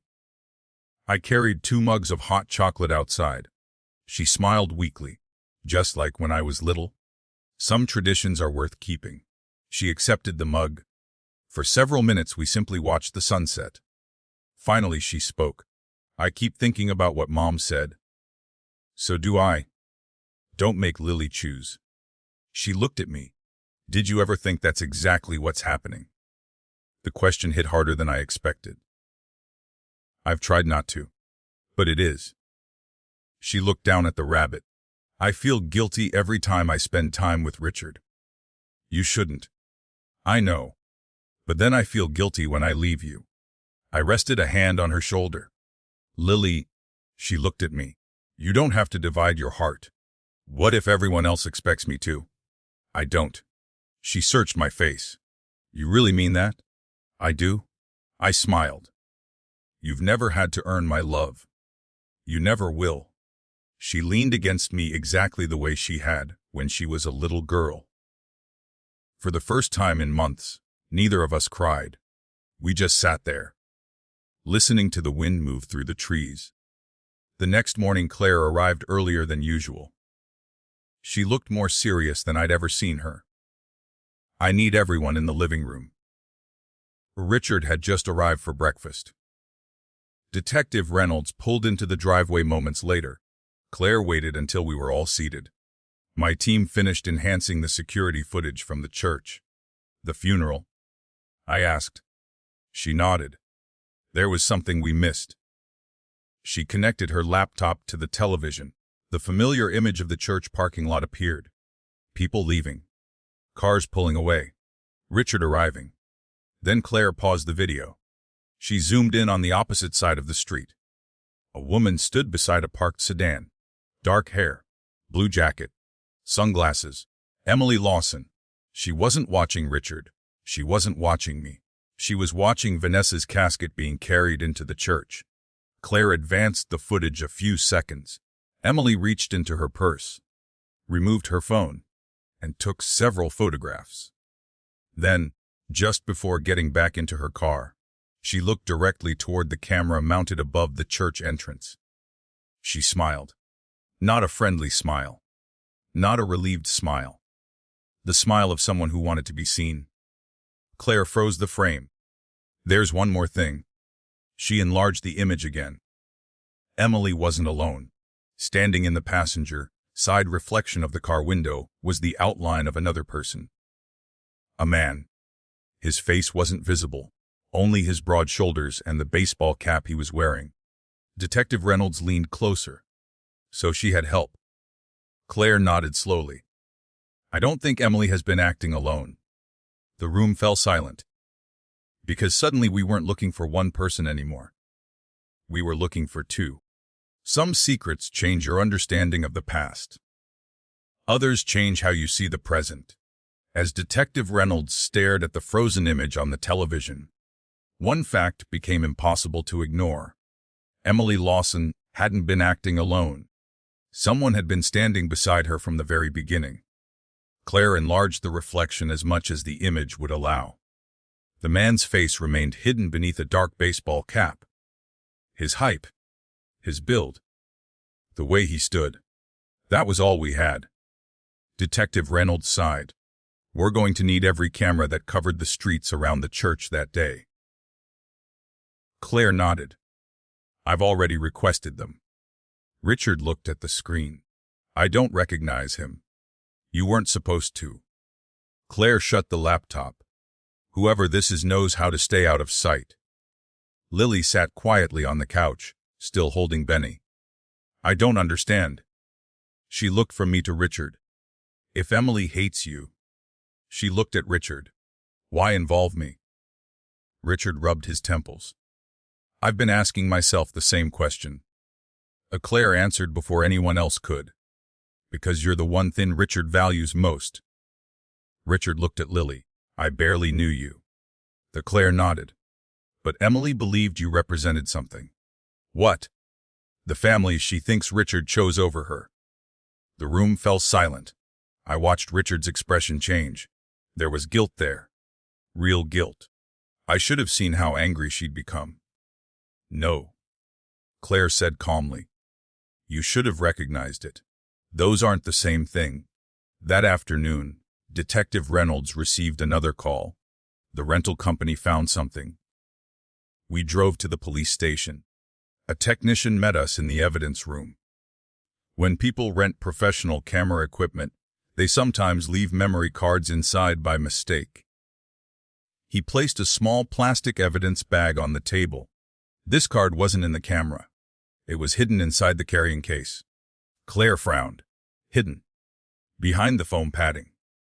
He inserted the card into a computer. Hundreds of photographs appeared. Most were landscapes, roads, parking lots, buildings. Then came the first photograph of Lily, walking home from school. Another, leaving the library. Another, helping an elderly neighbor carry groceries. Richard's hands curled into fists. She followed her for weeks. Claire clicked through the photographs. The date stretched back nearly 2 months. Then she stopped. This one. The picture showed my house.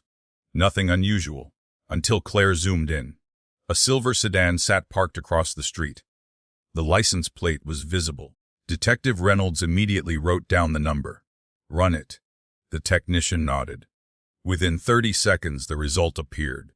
Registered owner Ars Pine Ridge Property Group. Richard frowned. I know that company. You do? I asked. They're one of our competitors.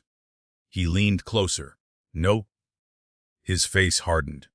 They're Emily's company. The investigation moved quickly after that. Police obtained a warrant for Pine Ridge Property Group's office. Claire insisted on coming. So did Detective Reynolds. Richard stayed with Lily at my house. For the first time since we'd met, I trusted him enough to leave her in his care. As Claire and I drove across town, she broke the silence. Can I ask you something? Of course. Are you angry that Richard is becoming part of Lily's life? I thought about the question. Longer than she probably expected. I used to think I would be. And now, I looked out the passenger window. I realized something after watching Vanessa's video. What?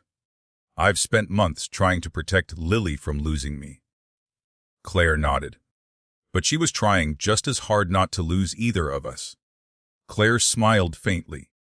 That's a healthier way to look at it. I wish I'd figured it out sooner. Pine Ridge Property Group occupied the second floor of a small office building. The reception desk was empty. Computers had been removed. File cabinets stood open. Detective Reynolds looked around. Looks like someone expected us.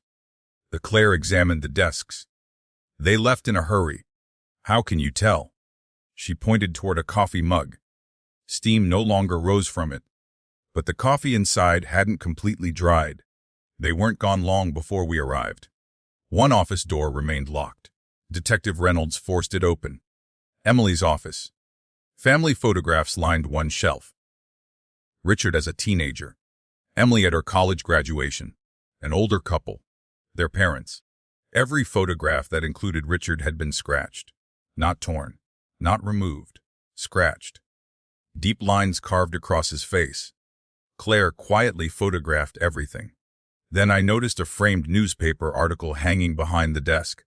The headline read, Esridadus ndvop ments acuiresescu ox ivr dististis. Richard stood smiling in the picture. Emily wasn't in it. Below the headline, someone had written in black marker, "Ah, he stole everything." Claire looked at me. "This isn't about Lily. No, it's about revenge." Thieves. While detectives searched the office, Claire opened a filing cabinet that hadn't been completely emptied. One folder remained. Its tab simply read Evelyn V. Carter. My heart skipped. Claire carefully opened it. Inside were photocopies, hospital records, old newspaper clippings, property records, and one handwritten page. The handwriting wasn't Vanessa's. It belonged to Emily. Across the top she had written, Richard deserves to know. Below that, several paragraphs had been crossed out so heavily they were almost unreadable. Only one sentence remained untouched. She chose him instead of us. Claire slipped the page into an evidence bag. Emily spent years collecting information about Vanessa. I looked at the folder. But why stop? But Claire didn't answer. Instead, she lifted the final document, a printed map. Ashford. Several locations were circled in red. Vanessa's old house, the cemetery, my home, Lily's school. Then one final location, an abandoned lakeside cabin nearly 40 miles outside town. Detective Reynolds walked over. "What did you find?" Claire handed him the map. He studied it for several moments. "This cabin belongs to the Lawson family. Richard had mentioned it once. He and Emily used to fish there with their father." Claire looked at Detective Reynolds. "If Emily's feeling sentimental..." He nodded. "That's where she'll go." Back at my house, Richard and Lily were laughing over an old photo album. The sound caught me by surprise. Not because they were laughing, because it felt natural. Lily looked up as I walked in. "How'd it go?" I handed the map to Richard. His smile disappeared. "The lake cabin." He whispered the words almost to himself. "I haven't been there in 15 years. The Claire spoke quietly. "We think Emily might have." Richard looked at the circled location. "If she's there..." He looked at Lily. "Then this has to end." Just then, Richard's phone rang. The number was blocked. He answered anyway. "Hello?" No one spoke for several seconds. Then a woman's voice. Calm, almost cheerful. "Hello?" "Richard." Every trace of color drained from his face. "Emily." She laughed softly. "I was wondering how long it would take you." Richard switched the call to speaker. "Emily, where are you?" "You've been asking the wrong question." Silence. Then she continued. "You should be asking." A door creaked somewhere on her end of the line. "Who's with me?" The call ended. Seconds later, Claire's phone buzzed. A GPS location had just been sent from an anonymous number. It matched exactly one place. The abandoned Lawson family cabin by the lake. The GPS coordinates glowed on Claire's phone. Nobody spoke. Nobody needed to. We all knew where we were going. Claire broke the silence first. "No one goes alone." Detective Reynolds nodded. "I'll notify the sheriff's office." Richard grabbed his car keys. "I'm coming." Claire looked at him. "I wasn't planning to stop you." She turned toward Lily. "You are staying here." Lily immediately shook her head. "No. This isn't a discussion. They're talking about me." "They're targeting you," Claire corrected. "That's exactly why you're staying. I can't just sit here." I stepped beside her. "Lily." She looked at me, her eyes already filling with tears. "If something happens..." I placed both hands on her shoulders. "Nothing is going to happen." "You can't promise that." "No, I couldn't." "I can promise we'll come back." She searched my face. Then, reluctantly, she nodded. Before leaving, I hugged her tighter than I had in years. "I love you." "I love you too, Dad." Richard waited quietly until I stepped away. Then he hugged her as well. "I'll be back." She smiled weakly. "You'd better." Wes, if this story has touched you so far, take a moment to like the video and subscribe to the channel. It helps us continue bringing heartfelt stories like this one every week. Now let's find out what Emily has been hiding. Cyrus. The drive to the lake cabin took almost an hour. Rain clouds gathered overhead. The narrow road twisted through dense pine forest. Richard stared through the windshield. "My father built that cabin. You spent a lot of time there?" I asked. "Every summer." He smiled sadly. "Emily used to complain about fishing." Claire glanced over from the passenger seat. "Why?" "She hated worms." For the first time all morning, someone almost laughed. Almost. The tension quickly returned. As we rounded the final bend, Claire raised her hand. "Stop." Richard, the brakes. The cabin stood about 200 yards ahead. Old. Weathered. Its paint had faded decades ago. Smoke drifted lazily from the chimney. Someone was inside. Detective Reynolds' patrol SUV pulled in behind us moments later. 2 deputies stepped out. Claire quietly outlined the plan. We approached slowly. No heroics. If Emily is armed, we de-escalate. Richard swallowed. "I just want to talk to my sister." Claire looked him directly in the eye. "That depends on whether she wants to talk." We moved through the trees in silence. Every footstep seemed impossibly loud. The front porch came into view. An old rocking chair swayed gently in the wind. No one was sitting in it. Claire pointed toward fresh tire tracks beside the cabin. Another vehicle. Detective Reynolds crouched beside them. Recent. Very recent. Richard looked toward the windows. "The curtains are closed." Claire nodded. "Which tells me they know we're here." She climbed the porch steps. Knocked firmly. "Emily Lawson." No answer. She knocked again. "Would like to speak with you." Still nothing. Richard stepped forward. "Emily." His voice echoed across the lake. "It's me." For nearly 30 seconds, silence. Then a familiar voice came from inside. "I know." Emily sounded calm. Too calm. "You always did take your time, Richard." He took another step. "I'm here." "I can see that." The front door slowly opened. Emily Lawson stood in the doorway. She looked remarkably ordinary. Mid-50s. Dark hair. Blue jacket. Exactly as Lily had described. She wasn't holding a weapon. She wasn't crying. She simply looked tired. Her eyes settled on Richard. "You finally came." Richard took another cautious step. "Emily." She smiled sadly. "You brought everyone." Her gaze shifted toward Claire, the investigator, then to Detective Reynolds. "The police." Finally. "To me." She tilted her head. "You're Ethan." "I am." Though she studied me for several moments. "I imagined you differently. I didn't imagine you at all." A faint smile crossed her face.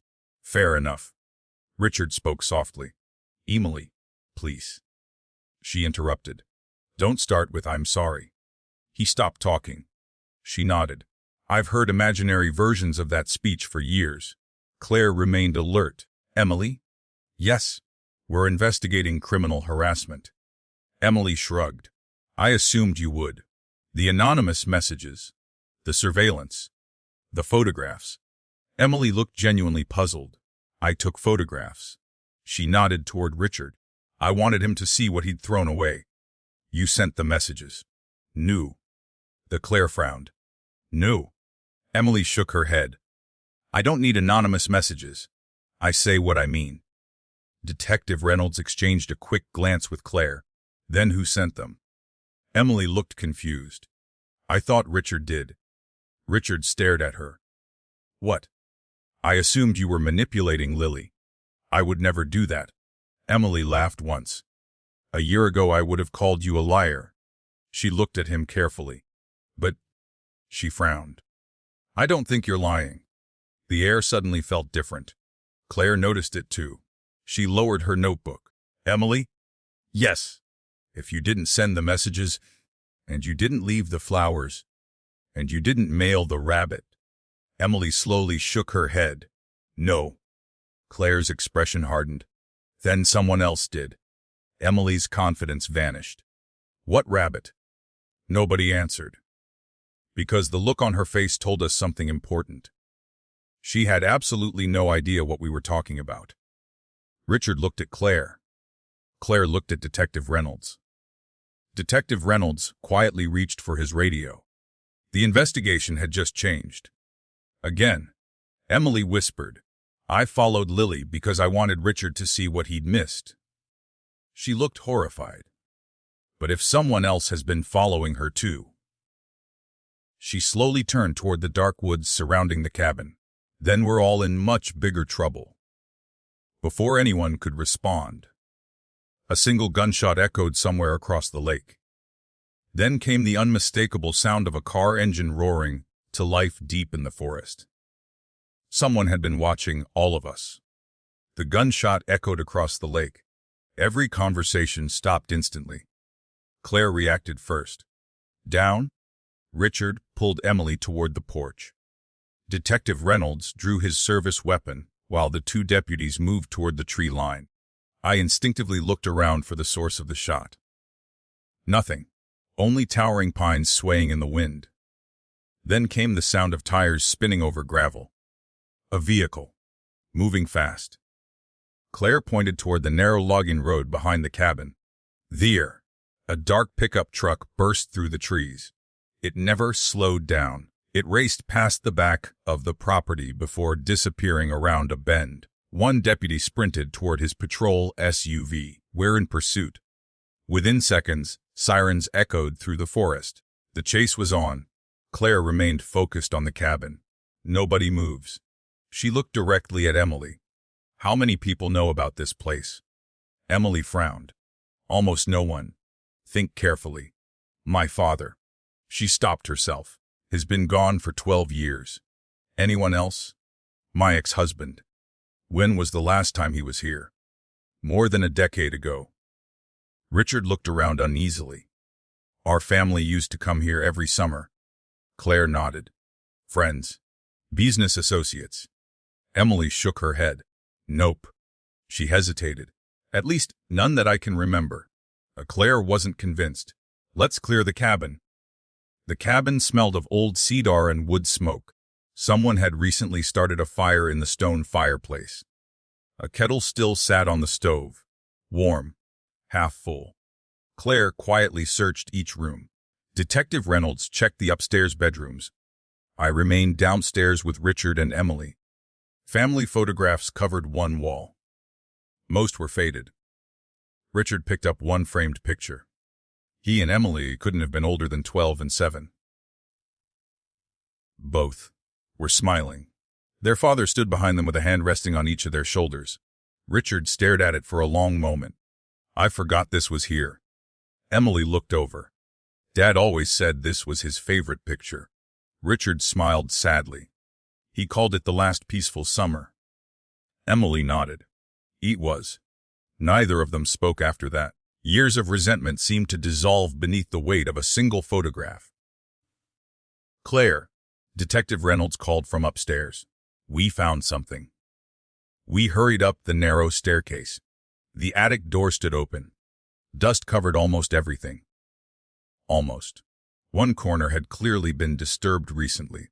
Claire knelt beside an old wooden trunk. The lock had been forced open. Inside were old blanket saw, fishing gear, several photo albums, and an empty space shaped like a shoebox. Claire frowned. Something was taken. Emily stepped closer. "My father's journals." Richard looked at her. "What?" "He kept handwritten journals. For years. I thought they were still here." Claire examined the trunk. "They're gone." Emily slowly looked around the attic. "I never touched them." Richard believed her. "So did I." Someone had beaten us here. Outside, Detective Reynolds' radio crackled. "Unit 3 to Reynolds. Go ahead." We lost the vehicle. A long pause. It crossed into old logging roads. No visual. Reynolds closed his eyes briefly. "Any description?" "Dark pickup. Stolen plates. Driver never exited the vehicle." Claire quietly sighed. "Professional. Prepared. This wasn't random." Emily sat alone on the porch steps while the deputies finished searching the property. I walked outside carrying 2 paper cups of coffee. She looked surprised. I wasn't expecting kindness. I handed her one anyway. My wife would have. She looked down at the cup. "I owe you an apology." "You do?" I convinced myself you stole my brother. I sat beside her. I didn't. I know that now.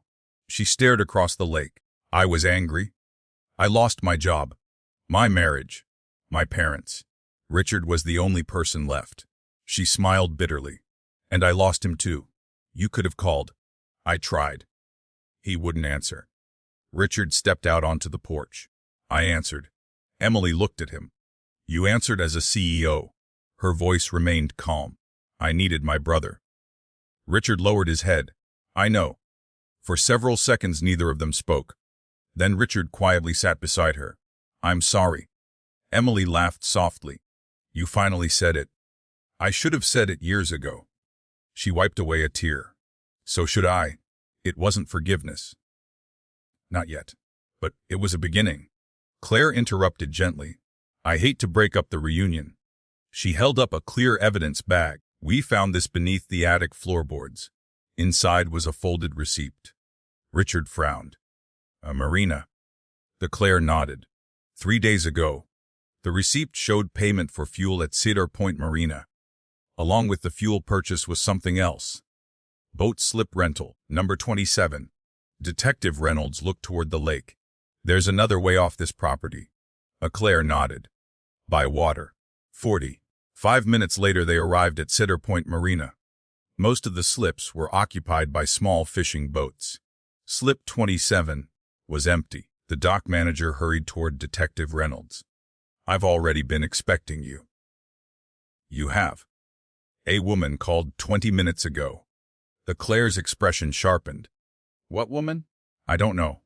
She told me someone would come asking about slip 27. What did she look like? I never saw her. What did she say? The dock manager frowned as he tried to remember. She said. He took a breath. Tell Richard he's chasing the wrong ghost.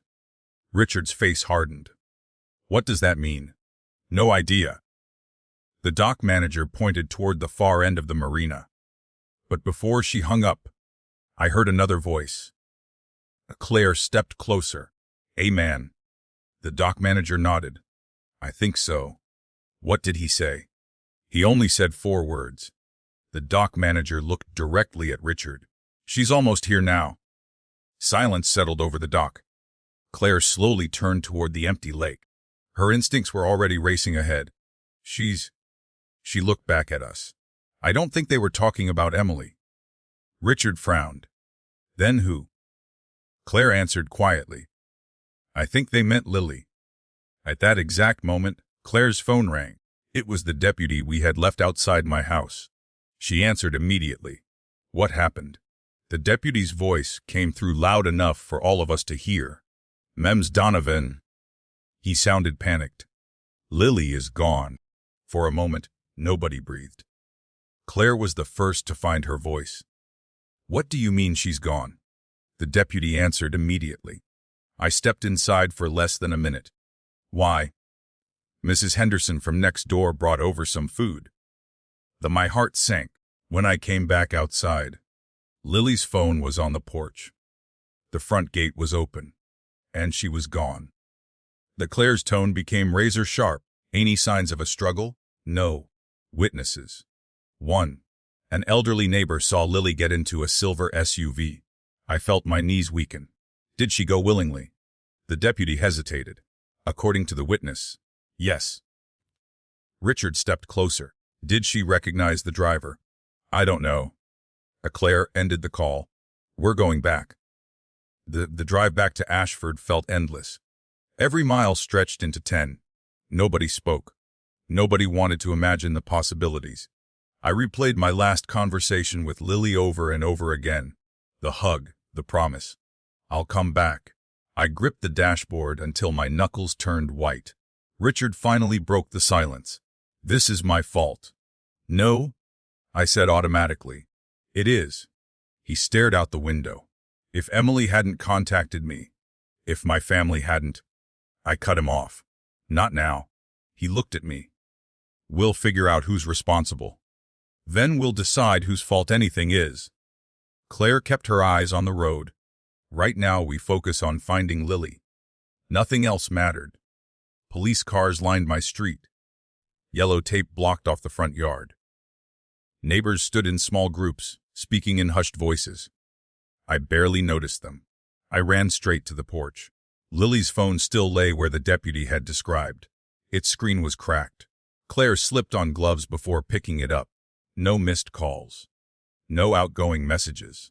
She frowned. But she held up the screen. There was an alarm. What kind? She turned the phone toward us. A reminder notification filled the display. Meet Mom's friend, 200 p.m. Don't tell anyone yet. I stared at it. What? Richard frowned. Mom's friend. Detective Reynolds joined us. We've checked her recent messages. Anything. He nodded. Someone contacted Lily 3 days ago. Ooh. The sender identified herself as Donna. He glanced down at his notebook. Sarah. Do we know a Sarah? I asked. Richard slowly shook his head. I don't. Neither did I. Claire looked thoughtful. Read me the messages. Reynolds handed her a printed copy. The conversation had started innocently. Sarah. I knew your mother years ago. Sarah. She wanted you to have something when the time was right. Sir Lilies. Who are you? Sarah. Someone who made your mother a promise. Yes. Lily, yes. Why didn't you contact me before? Sarah. Because it wasn't safe. The final exchange had come that morning. Sarah, I have your mother's last gift. Sarah's, please come alone. Claire lowered the pages. She believed she was meeting someone who knew Vanessa. My stomach turned. She walked right into it. Emily arrived 20 minutes later under police escort. She took one look at the activity outside my house. What happened? Lily's been taken. Emily's face drained of color. No. Claire watched her carefully. You didn't know. It wasn't a question. Emily shook her head. I swear. She looked genuinely horrified. I followed her. I photographed her. But I would never hurt her. Richard believed her. So did I. Whoever had taken Lily, it wasn't Emily. Claire gathered everyone around the dining room table. Maps covered every available surface. So let's start over. She drew a line through several names on her notepad. Emily. She crossed it out. Not our kidnapper. She looked at Detective Reynolds. The anonymous messages. The rabbit. The flowers. The flash drive. The fake serif. They're all connected. But not to Emily. Reynolds nodded. So who benefits? Silence.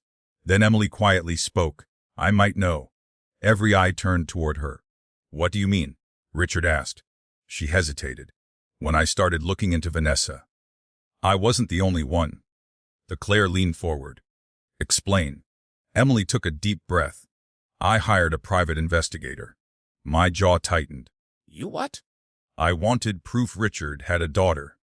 The investigator found hospital records. Old photographs. Nothing illegal. She looked ashamed. But after a few weeks, he stopped returning my calls. Claire's expression hardened. What was his name? Emily answered without hesitation. Daniel Mercer. Detective Reynolds immediately began typing into his laptop. A few seconds later his expression changed. Well, Claire looked at him. What? He died. When? 8 months ago. Car accident. Emily frowned. I never knew. Reynolds kept reading. Wait. His eyes narrowed. That's strange. What is? The accident report. Claire walked around the table. What about it? Wasn't alone. He turned the screen toward us. There was a passenger. The name hit me like a punch. Sarah Collins. Claire stared at the screen. There it is. The name Lily was using. But I looked at the report. The passenger died too. Claire slowly shook her head. No. She pointed to the file. Read carefully. I leaned closer. The report listed Daniel Mercer as deceased. But beside Sarah Collins it read Elish condition unknown. Left seen before emergency services arrived. Then nobody spoke. Claire closed the laptop. Our mysterious Sarah. She looked around the room. May have been alive all along. Before anyone could respond, a young officer hurried through the front door. Detective. Reynolds stood. What is it? We found Lily's phone location. It wasn't turned off. It was thrown into a drainage ditch 5 miles outside town. My heart dropped. The officer swallowed hard. But that's not all. He held up a small plastic evidence bag. Inside was one of Lily's silver earrings. It had been found beside the phone. Claire stared at it for several seconds. Then she quietly said the words none of us wanted to hear. She wanted us to know she was there. Lily wasn't giving up. She was leaving us a trail. Claire placed Lily's earring on the dining room table. No one looked away from it. It wasn't just a piece of jewelry anymore. It was proof.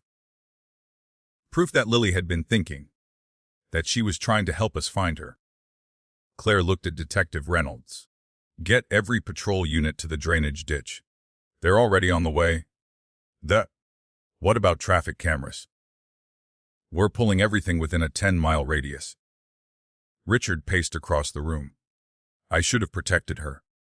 Emily stood quietly near the window. So should I. I looked at both of them.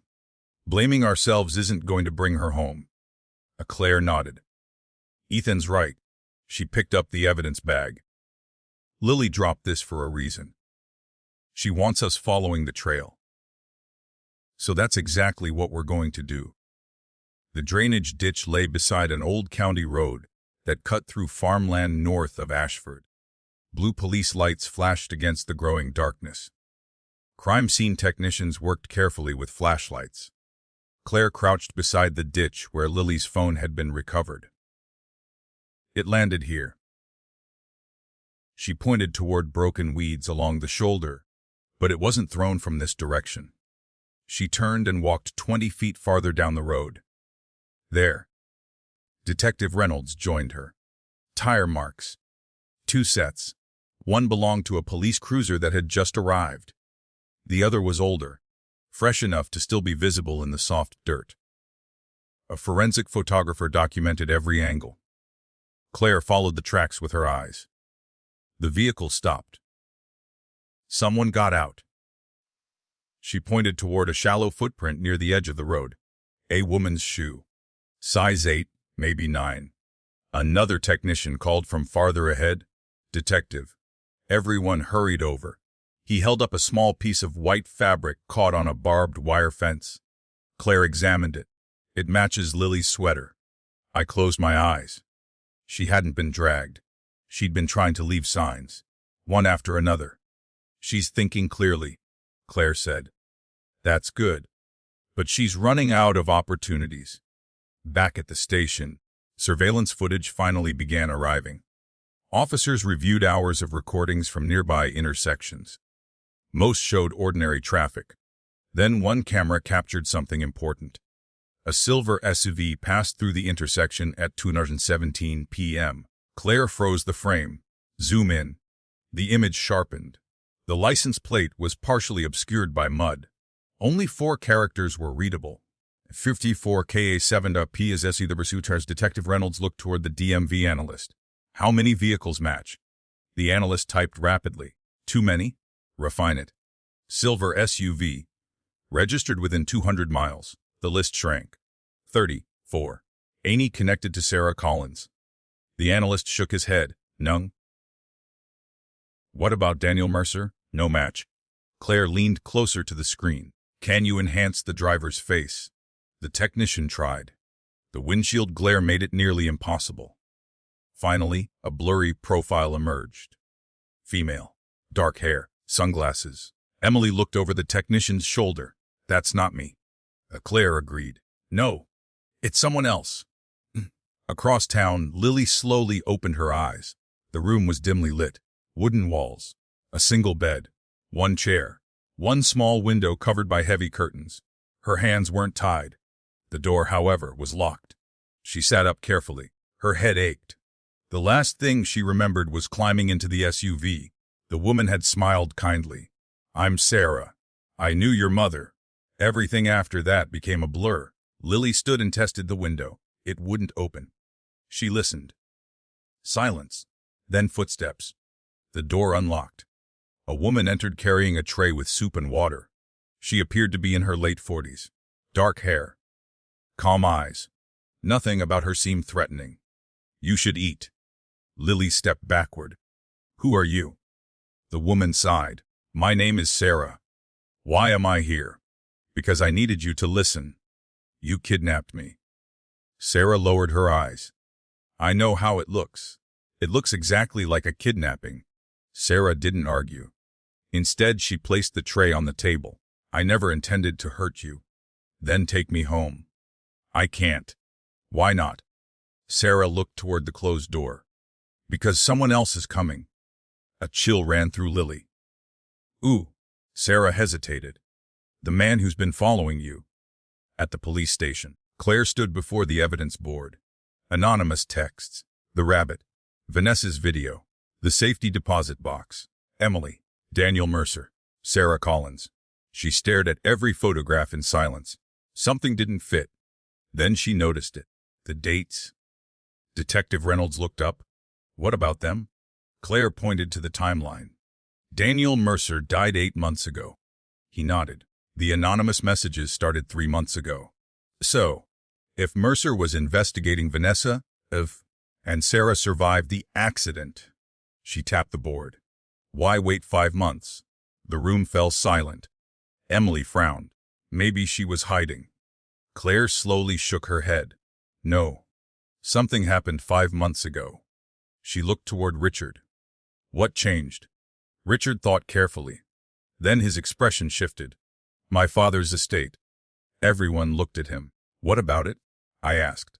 It finally cleared probate. Claire's eyes narrowed. And? Richard swallowed. There was one item nobody could locate. What item? He answered quietly. My father's journals. The same journals that had disappeared from the cabin attic. Claire stared at the timeline. That's what this has been about. The journals. But why? I asked. Richard looked toward the old family photograph still pinned to the board. My father wrote everything down. What do you mean? Business. Family. Arguments. Secrets. Emily's face slowly paled. There was one summer. She whispered the words almost to herself. Our father kept saying he'd witnessed something. Richard looked at her. What? She met his eyes. He said. Her voice trembled. That one day the truth would destroy the Lawson family. Before anyone could ask another question, Detective Reynolds' phone rang. He answered immediately. After only a few seconds, he stood. We've got a hit. Claire stepped forward. On the SUV. He nodded. A highway camera caught the full license plate. We're 30 miles west. Near Blackwater Reservoir. Claire grabbed her jacket. What else? Reynolds looked at the report one final time. The SUV wasn't alone. He raised his eyes to meet ours. It was following a pickup truck. The same dark pickup that had escaped from the cabin. For the first time, we had both vehicles. And for the first time, we knew exactly where they had gone. Blackwater Reservoir sat nearly 40 miles outside Ashford. It wasn't a place people visited unless they were fishing or passing through. Dense forest surrounded the water. Only one paved road led in. Several old logging trails led out. Claire studied the map spread across the hood of Detective Reynolds' SUV. The highway camera caught both vehicles at 3:11 this afternoon. She circled the location with a marker. If they stayed on the main road, they would have reached the reservoir in less than 30 minutes. Detective Reynolds nodded. But if they turned onto the logging roads, they could be anywhere. Richard looked toward the darkening sky. We're losing daylight. Claire checked her watch, which means we stop guessing. She turned to the deputies. Set up roadblocks on every paved exit. What about the logging roads? The sheriff's ATV unit is already on its way. Emily stood quietly beside her brother. I know these woods. Everyone looked at her. I practically grew up here. Claire raised an eyebrow. You remember the trails? Most of them. She pointed to the map. There used to be an old ranger station here. Then another spot. And an abandoned fire lookout tower here. Richard nodded. Both have electricity generators. Claire looked thoughtful. If someone wanted to keep a person hidden, Emily finished the sentence. Those would be the first places I'd check. At that same moment, Lily sat on the edge of the narrow bed. The bowl of soup remained untouched. Sarah stood by the window, nervously pulling the curtain aside every few minutes. You're afraid of him? Sarah didn't answer. Lily watched her carefully. You are. Sarah finally sighed. Yes. Who is he? I can't tell you. You already kidnapped me. I know. So what difference does it make now? Sarah closed her eyes for a moment. I made a terrible mistake. Lily folded her arms. Then fix it. I can't. Why not? Because if I let you go, she looked toward the door. He'll kill me. Lily stared at her. For the first time since waking up, she believed Sarah, not because of what she said, because of how terrified she looked. Back at the command post, Claire organized 3 search teams. Team 1 would search the abandoned ranger station. Team 2 would check the fire lookout tower. Team 3 would sweep every accessible cabin around the reservoir. You stay with me, Claire said, looking at Richard and me. Detective Reynolds didn't argue. You know Lily best. Richard looked uncomfortable. I've only known her a few months. Claire shook her head. No. You know how whoever took her thinks. She turned toward me. And Ethan knows how Lily thinks. She folded the map. Together, you give us our best chance. The drive to the old ranger station took nearly 20 minutes. The road narrowed until tree branches scraped both sides of the vehicles. Finally, an old wooden building appeared through the pines. Its roof sagged. Several windows were broken. Claire motioned everyone to stop. No lights. No vehicles. 2 deputies approached first. After clearing the building, one of them called out. Empty. Inside, dust covered everything. No footprints. No food. No signs that anyone had been there recently. Richard kicked lightly at the old fireplace. We're wasting time. Claire didn't respond. She simply looked around the room. Something caught her attention. A calendar still hung on one wall, years out of date. Beside it, a newer map had been pinned up. She removed it carefully. Several trails had been highlighted in yellow.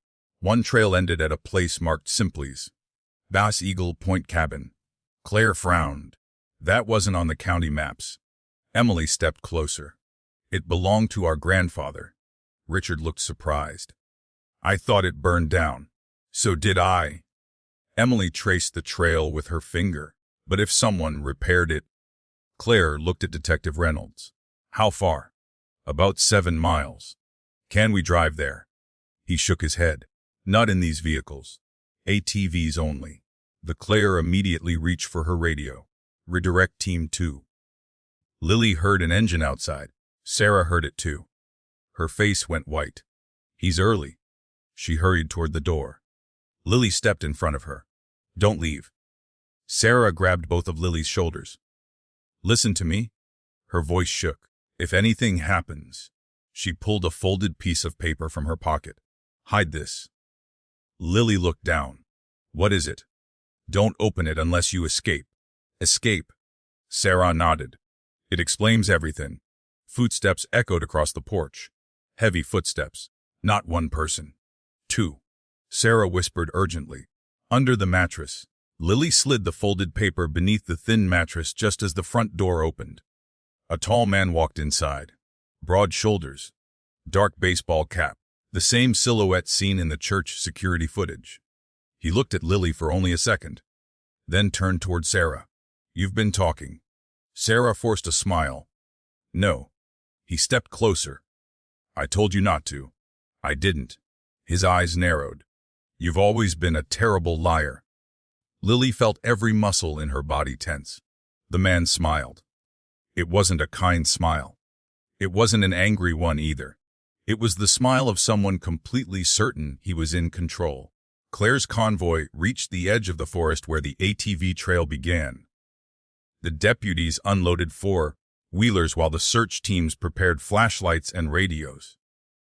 Night had almost fallen. Detective Reynolds looked toward Claire.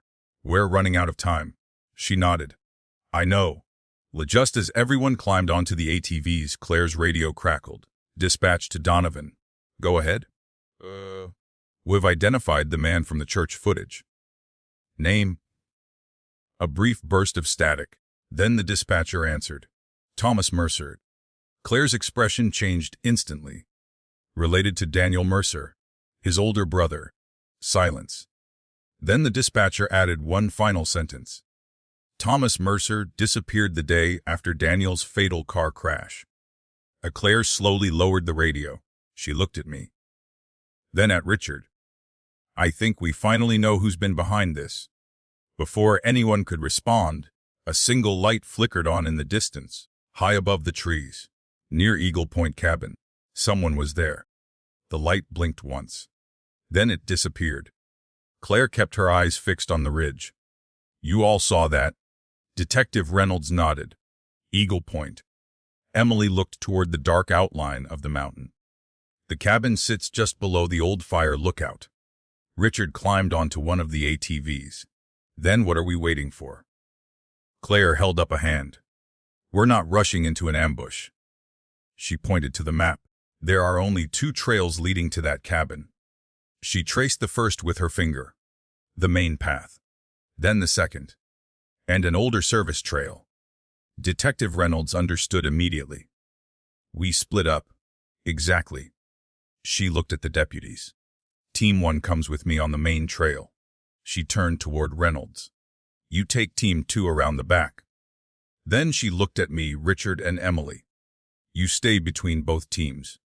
No one goes ahead." Richard wasn't happy about it, but he nodded. The engine started. Within seconds, the convoy disappeared into the forest. The trail grew steeper with every mile. Tree branches brushed against our shoulders. The only sounds were engines, and the occasional crack of a fallen branch beneath the tires. Claire suddenly raised her fist. Everyone stopped. She climbed off her ATV and crouched beside the trail. Fresh tire tracks. She ran a flashlight across the ground. "Pickup truck." Detective Reynolds knelt beside her. "Less than an hour old." Emily pointed farther ahead. "That trail doesn't continue." "What do you mean?" "It ends at the cabin." Claire stood. "Then they're still there." "Inside Eagle Point Cabin?" Thomas Mercer stood near the fireplace. He removed his baseball cap and tossed it onto a chair. He was older than Daniel had been. Early 60s. Strong, calm. His face showed almost no emotion. Sarah stood silently against the wall. Lily watched both of them carefully. Thomas finally looked at her. "You look just like your mother?" Lily didn't answer. "I knew Vanessa." His voice was strangely gentle. "Not well, but well enough." "Then why am I here?" Thomas smiled faintly. "Because your mother left something unfinished." "I believe you." "You don't have to." He pulled an old leather journal from his backpack. Lily immediately recognized it. The missing journal from the attic. Thomas placed it on the table. "Your grandfather wrote everything down." Lily looked at the cover. So people have killed for less." Sarah lowered her head. "Thomas." He ignored her. "This journal destroyed my brother." Lily frowned. "What does Daniel Mercer have to do with any of this?" Thomas looked directly at her. "My brother spent months investigating your mother's past. He found the journals. He found proof." "Proof of what?" Thomas's jaw tightened. "That powerful people buried the truth." Claire's team finally caught sight of the cabin. Only one light glowed inside. A dark pickup truck sat parked behind the building. Claire whispered into her radio. Visual confirmed. Detective Reynolds' voice answered from the opposite side of the ridge. "We're in position." Claire counted silently. 3, 2, 1, move. Deputies spread out around the cabin. Flashlights remained off. Weapons stayed lowered. Claire reached the front porch first. She listened. Voices. 3, maybe 4. She slowly tried the doorknob. Locked. She stepped back. Detective Reynolds' team signaled they were ready. Claire nodded once. The front door burst open. Police? Thomas reacted instantly. He grabbed the journal, then shoved Lily toward Sarah. Take her. Sarah caught Lily before she fell. I'm not leaving without you, Lily whispered. Thomas ran toward the back of the cabin. Richard sprinted after him. Thomas glanced back only once, long enough to throw the journal into the fireplace. Flames erupted around the leather cover. No, Emily shouted. I lunged toward the fire. The heat hit my face immediately. Using the heavy fireplace poker, I dragged the burning journal toward the edge of the hearth. Claire grabbed a wool blanket from the sofa and smothered the flames. Smoke filled the room. The journal was badly burned, but not destroyed. Meanwhile, Thomas crashed through the back door and disappeared into the woods. Detective Reynolds gave chase. So did 2 deputies. Richard started after them. Claire grabbed his arm. No. Hell, get away. He wants you chasing him. Richard stopped. She was right. I turned toward Lily. She threw her arms around me before I could say a word. Dad, I've got you. I knew you'd come. I told you I would. She held on tightly.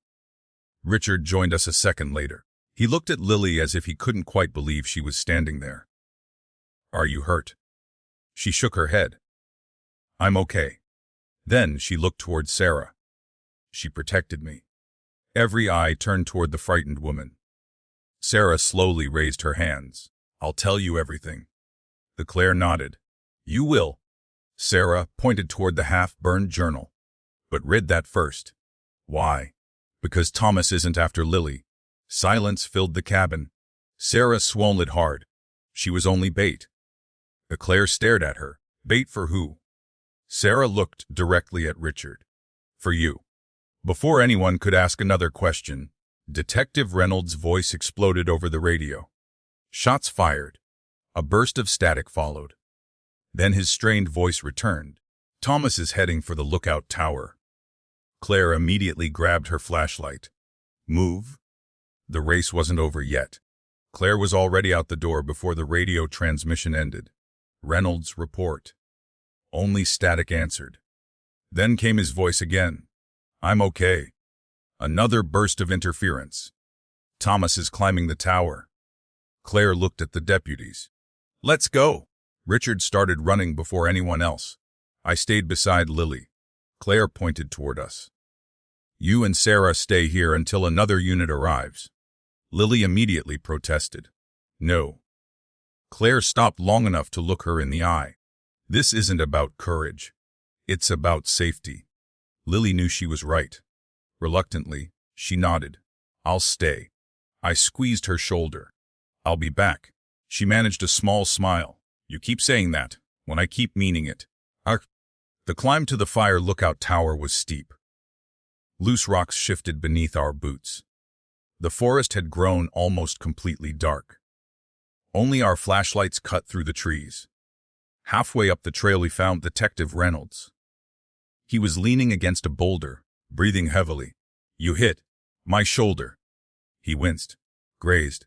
Claire examined the wound. It went through your jacket. I'll survive. She looked uphill. Where is he? Reynolds pointed. Top of the tower. Hayes got a rifle. Richard looked toward the summit. I can talk to him. Claire immediately shook her head. Not alone. He wants me. Exactly. Thomas Mercer stood inside the old lookout tower. The rifle rested against the window beside him. The half-burned journal lay open on a wooden table. Several pages had survived the fire. He slowly turned another page. His expression hardened. So that's why. He whispered to himself. So that's what you were protecting. Wind rattled the old windows. He looked down the mountain. Flashlights were climbing toward him. He wasn't surprised. He'd been expecting them. Claire signaled everyone to spread out. No sudden movements. No unnecessary risks. Richard ignored her.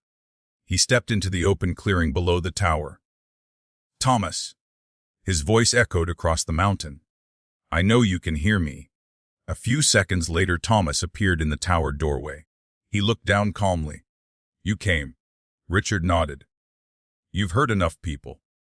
Thomas laughed quietly. Hurt. You think this was about hurting people? What else would you call it? Thomas rested one hand on the railing. My brother died because he believed the truth mattered.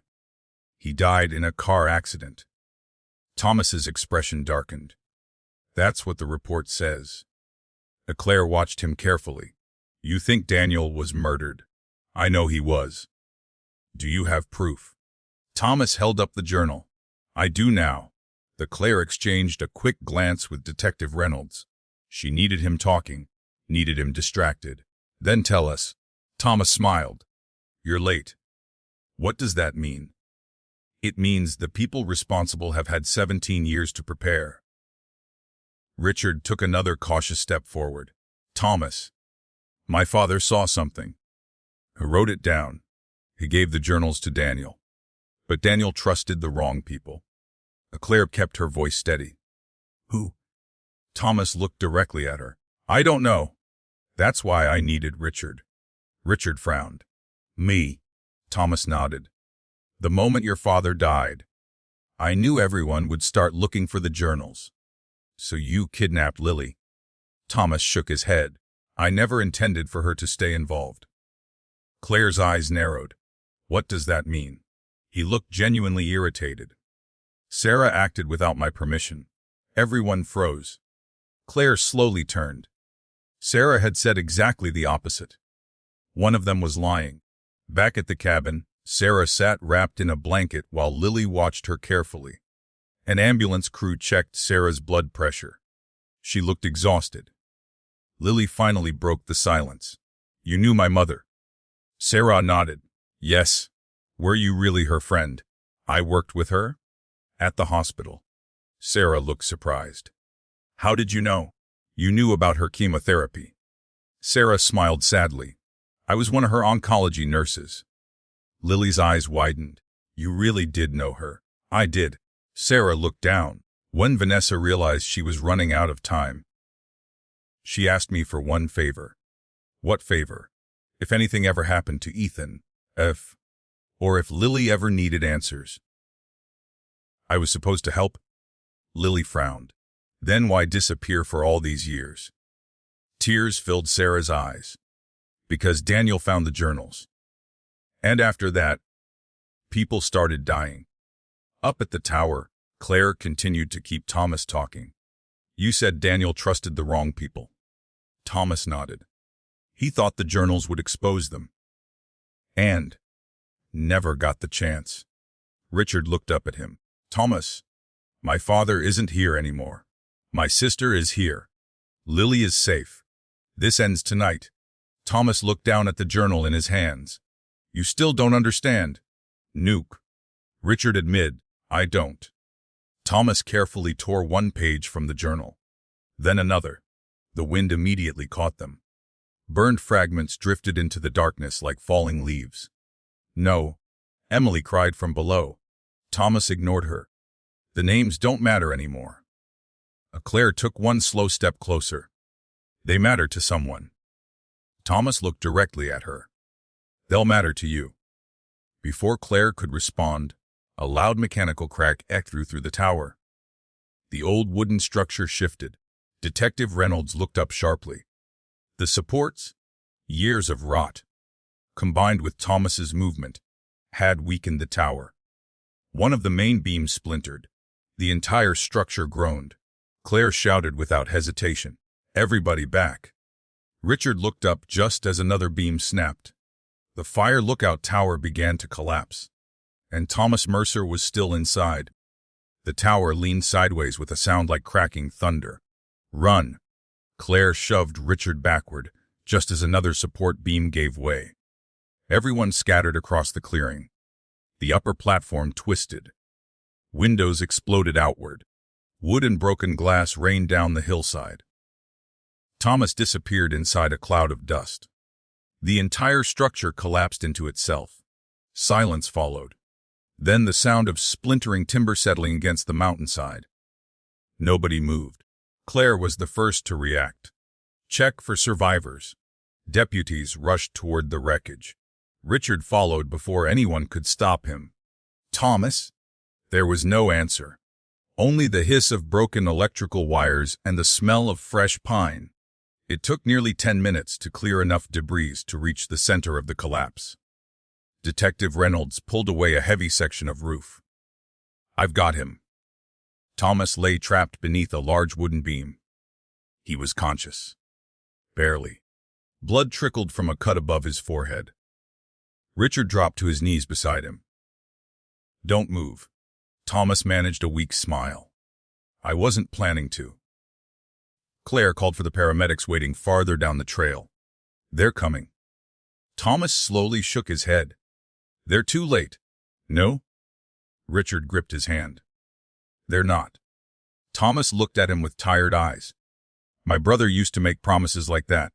Richard didn't answer. There was nothing to say. The paramedics finally reached the summit. Working carefully, they lifted the beam using inflatable rescue bags. Thomas cried out in pain. Within minutes, he was placed on a stretcher. One of the paramedics looked toward Claire. "Multiple fractures. Pulse is weak. One need to move." As they secured him for transport, Thomas motioned weakly toward Richard. "Come here." Richard stepped closer. Thomas looked past him toward Emily. "Both of you." Emily knelt beside the stretcher. For the first time since they had met him, Thomas looked frightened. "I was wrong." Emily frowned. "About what?" "I thought revenge would honor Daniel." He closed his eyes briefly. It only buried him again. Richard remained silent. Thomas took a slow breath. "The journal." He looked toward Claire. Read the last pages. "They weren't burned."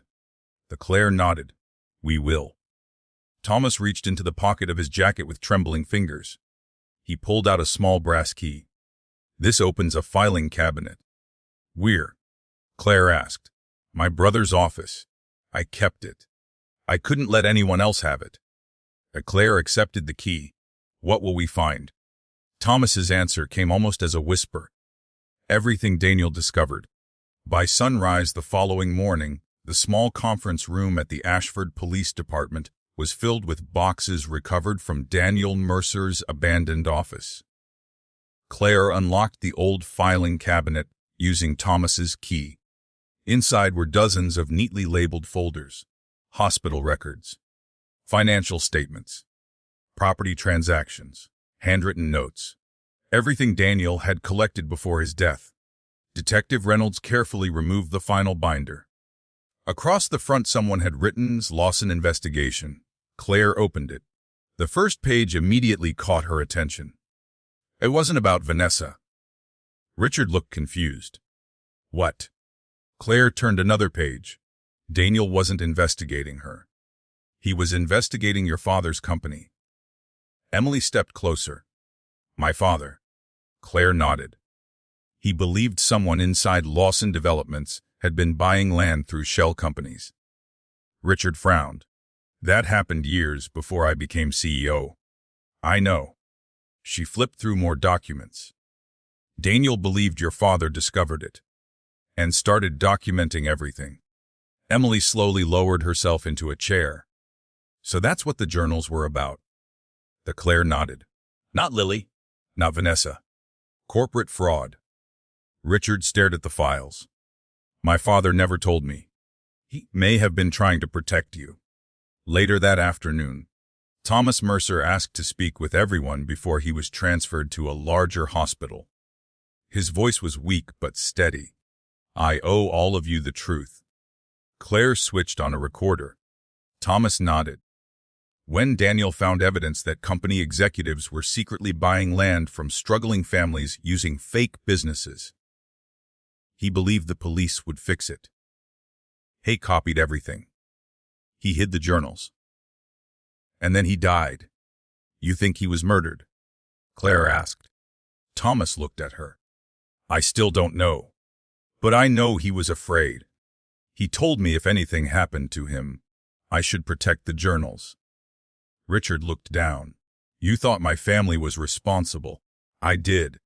And when I learned about Lily, I convinced myself bringing your family back together would force the truth into the open. Emily frowned. So you manipulated all of us. Thomas closed his eyes. Yes. But I never planned to hurt Lily. Claire asked quietly, what about Sarah? Thomas sighed. She came looking for Daniel. When she learned he was dead, she wanted to fulfill Vanessa's last request. But by then, I trusted no one. Sarah lowered her head. I should have gone to the police. Thomas nodded. And I should have listened. 3 weeks later, the criminal investigation was officially closed. Thomas Mercer accepted responsibility for kidnapping, unlawful restraint, stalking, and several related offenses. Because Lily had confirmed he never physically harmed her, and because he had cooperated fully, prosecutors agreed to consider his cooperation during sentencing. Emily faced charges for illegal surveillance and harassment. She pleaded guilty without argument. Richard quietly paid restitution to several elderly homeowners who had been harmed by deals made during Emily's time at the company. He also announced a new independent ethics board to review every disputed property acquisition from the previous 20 years. When reporters asked why, he answered simply, because it's overdue. As autumn arrived, life slowly found its rhythm again. Lily returned to school. The reporters disappeared. The anonymous messages stopped. For the first time in months, our front porch felt like home again. One Saturday morning, Lily stood in the kitchen making pancakes. She burned the first batch. I laughed. Richard laughed too. She rolled her eyes. You're both impossible. No, I said. We're just hungry. She smiled. The smile reminded me so much of Vanessa that, for just a second, it felt like she was still with us. Then the doorbell rang. Lily walked over and opened the door. A delivery driver stood outside holding a small package. No return address. Lily looked at me. I felt my stomach tighten for the briefest moment. Claire had taught us all to be cautious. The driver smiled. Don't worry. It's from the hospital. Lily signed for it. Inside was a single envelope. Written across the front in shaky handwriting were 5 words. For Lily, with hope. It was from Thomas Mercer. Lily held the envelope without opening it. The room suddenly became quiet. Richard looked at me. What do you think? I think it's her decision. Lily nodded slowly. I want to read it. She carefully unfolded the letter. The handwriting was uneven. Several words had clearly been written after long pauses. Dear Lily, if you're reading this, then I've been given more kindness than I deserve. I don't expect your forgiveness. I haven't earned it. I haven't only hope. You'll understand that I never saw you as an enemy. I saw you as the last chance to uncover what happened to my brother. That doesn't excuse what I did. It only explains it. When I met you at the cabin, I realized something Daniel had tried to teach me years ago. The truth has no value if innocent people are destroyed while searching for it. I forgot that. I'm sorry.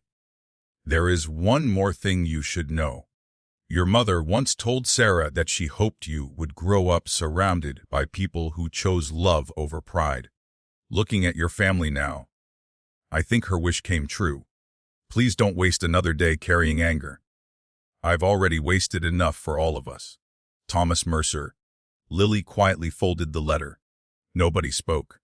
Finally, she looked at Richard. I don't hate him. Richard nodded. I don't either. Emily looked down at the table. I've spent years hating people. She gave a small, tired smile. I'm exhausted. A month later, Thomas accepted a plea agreement.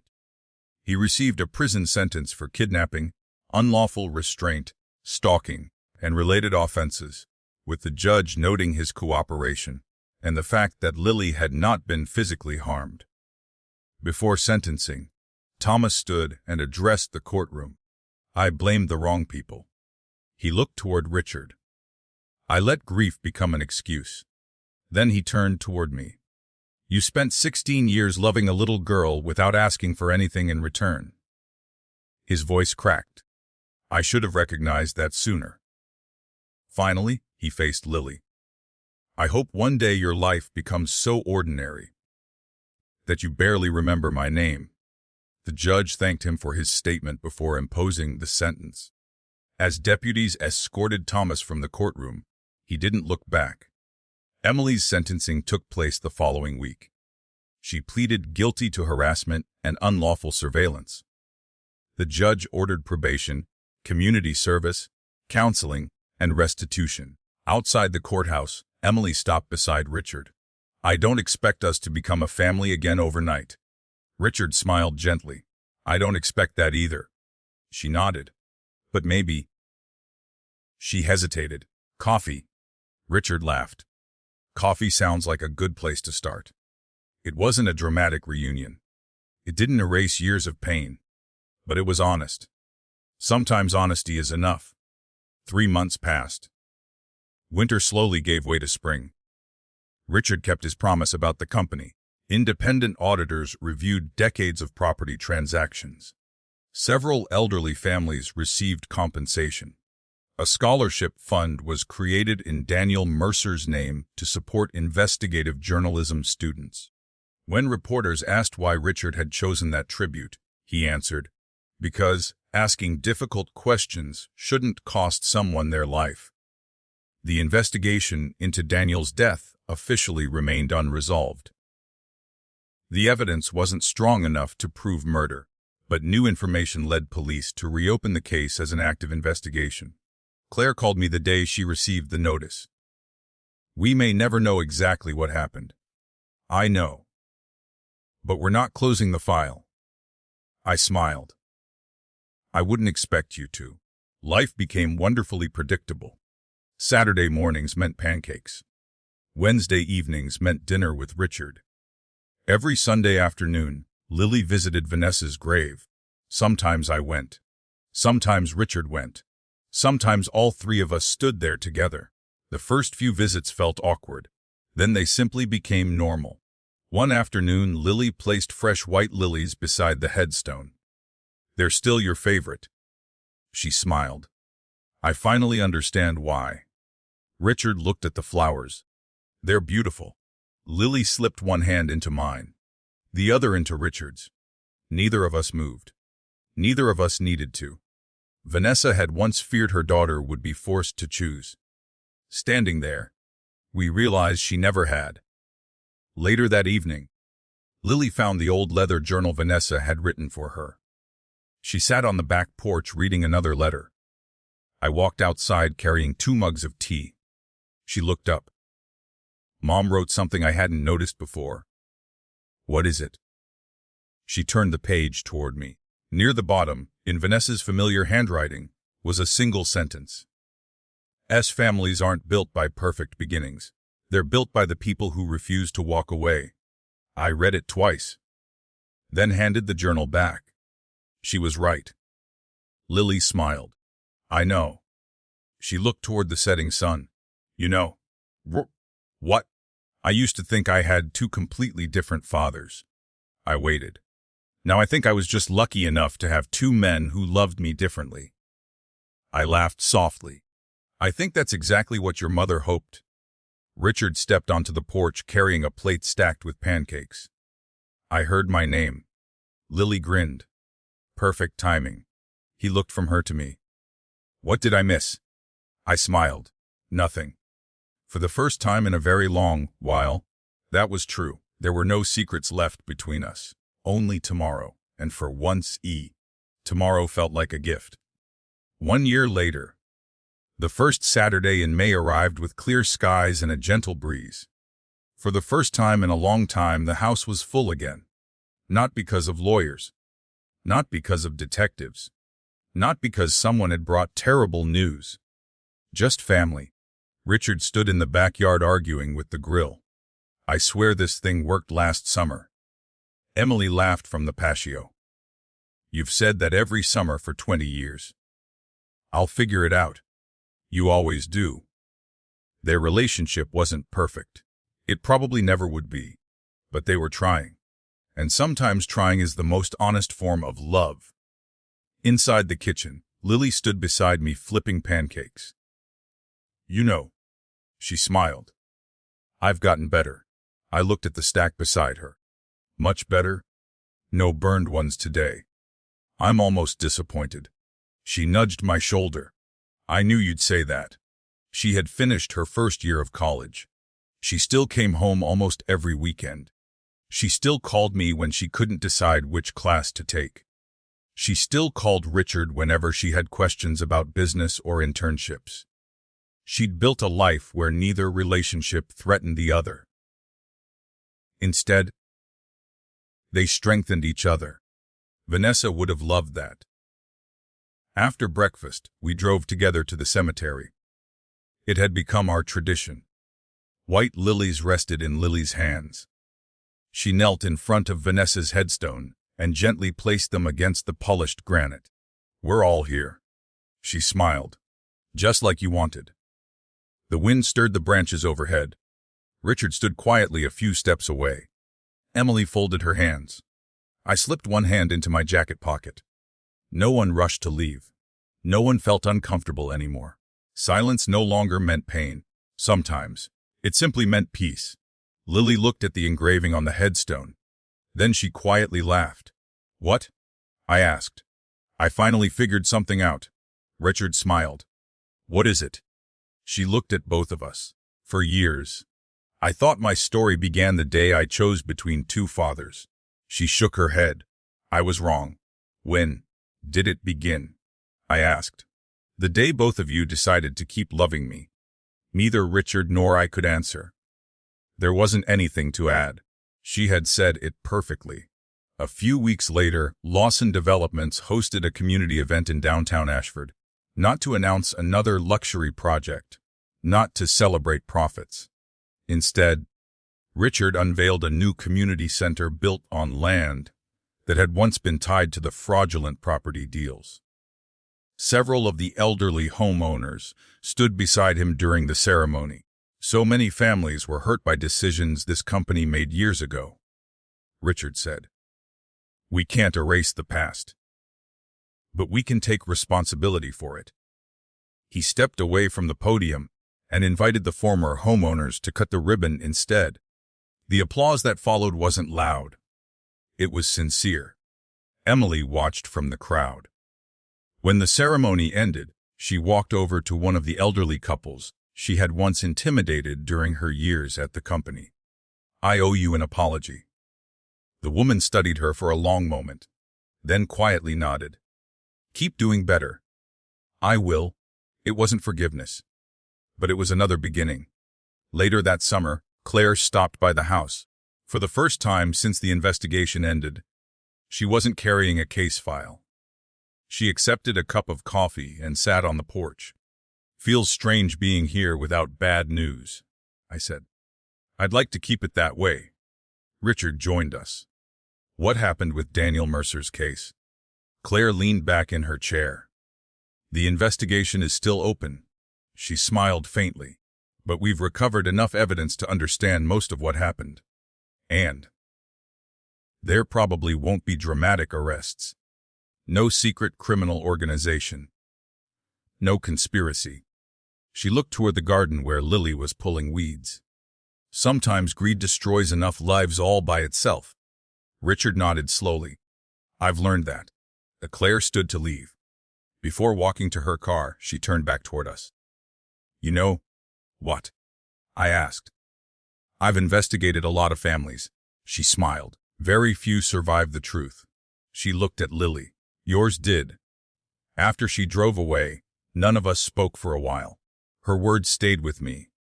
That evening, Lily found the old wooden box where I'd kept every birthday card and Christmas letter I'd written during the 10 years we were apart.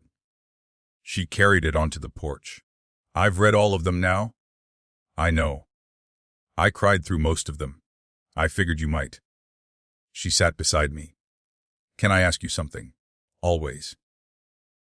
"Why did you keep writing if you thought I'd never see them?" I looked out across the backyard, because the answer had never changed. "I wasn't writing them because I thought you'd read them." She frowned. "Then why?" Because every birthday deserved a letter from your dad. Her eyes filled with tears. You never stopped being my father? I never knew how. I smiled. So I just kept showing up. She wrapped her arms around me. Thank you? For what? For waiting? That night, after everyone had gone home, I stood alone in the backyard. The stars were bright. The house was quiet. For the first time in years, I didn't feel like I was waiting for something. I wasn't waiting for court hearings, or DNA results, or phone calls, or answers. Life had finally become ordinary again. I heard the back door open. Lily stepped outside. You coming in? In a minute. She walked over and slipped her arm through mine. I've been thinking about the title of my story. I smiled. She nodded. It isn't. My daughter chose her billionaire father. No. She shook her head. I think it's... She looked at me with the same warm smile Vanessa used to wear. My two fathers chose me. I laughed through tears. I like your title better. She leaned her head against my shoulder. So do. In that quiet moment, I realized something I wished I'd understood years earlier. Love is never divided by the number of people who give it. Real love grows. It makes room. It forgives. It waits. And when it finally finds its way home, it stays. Thank you for spending your time with us.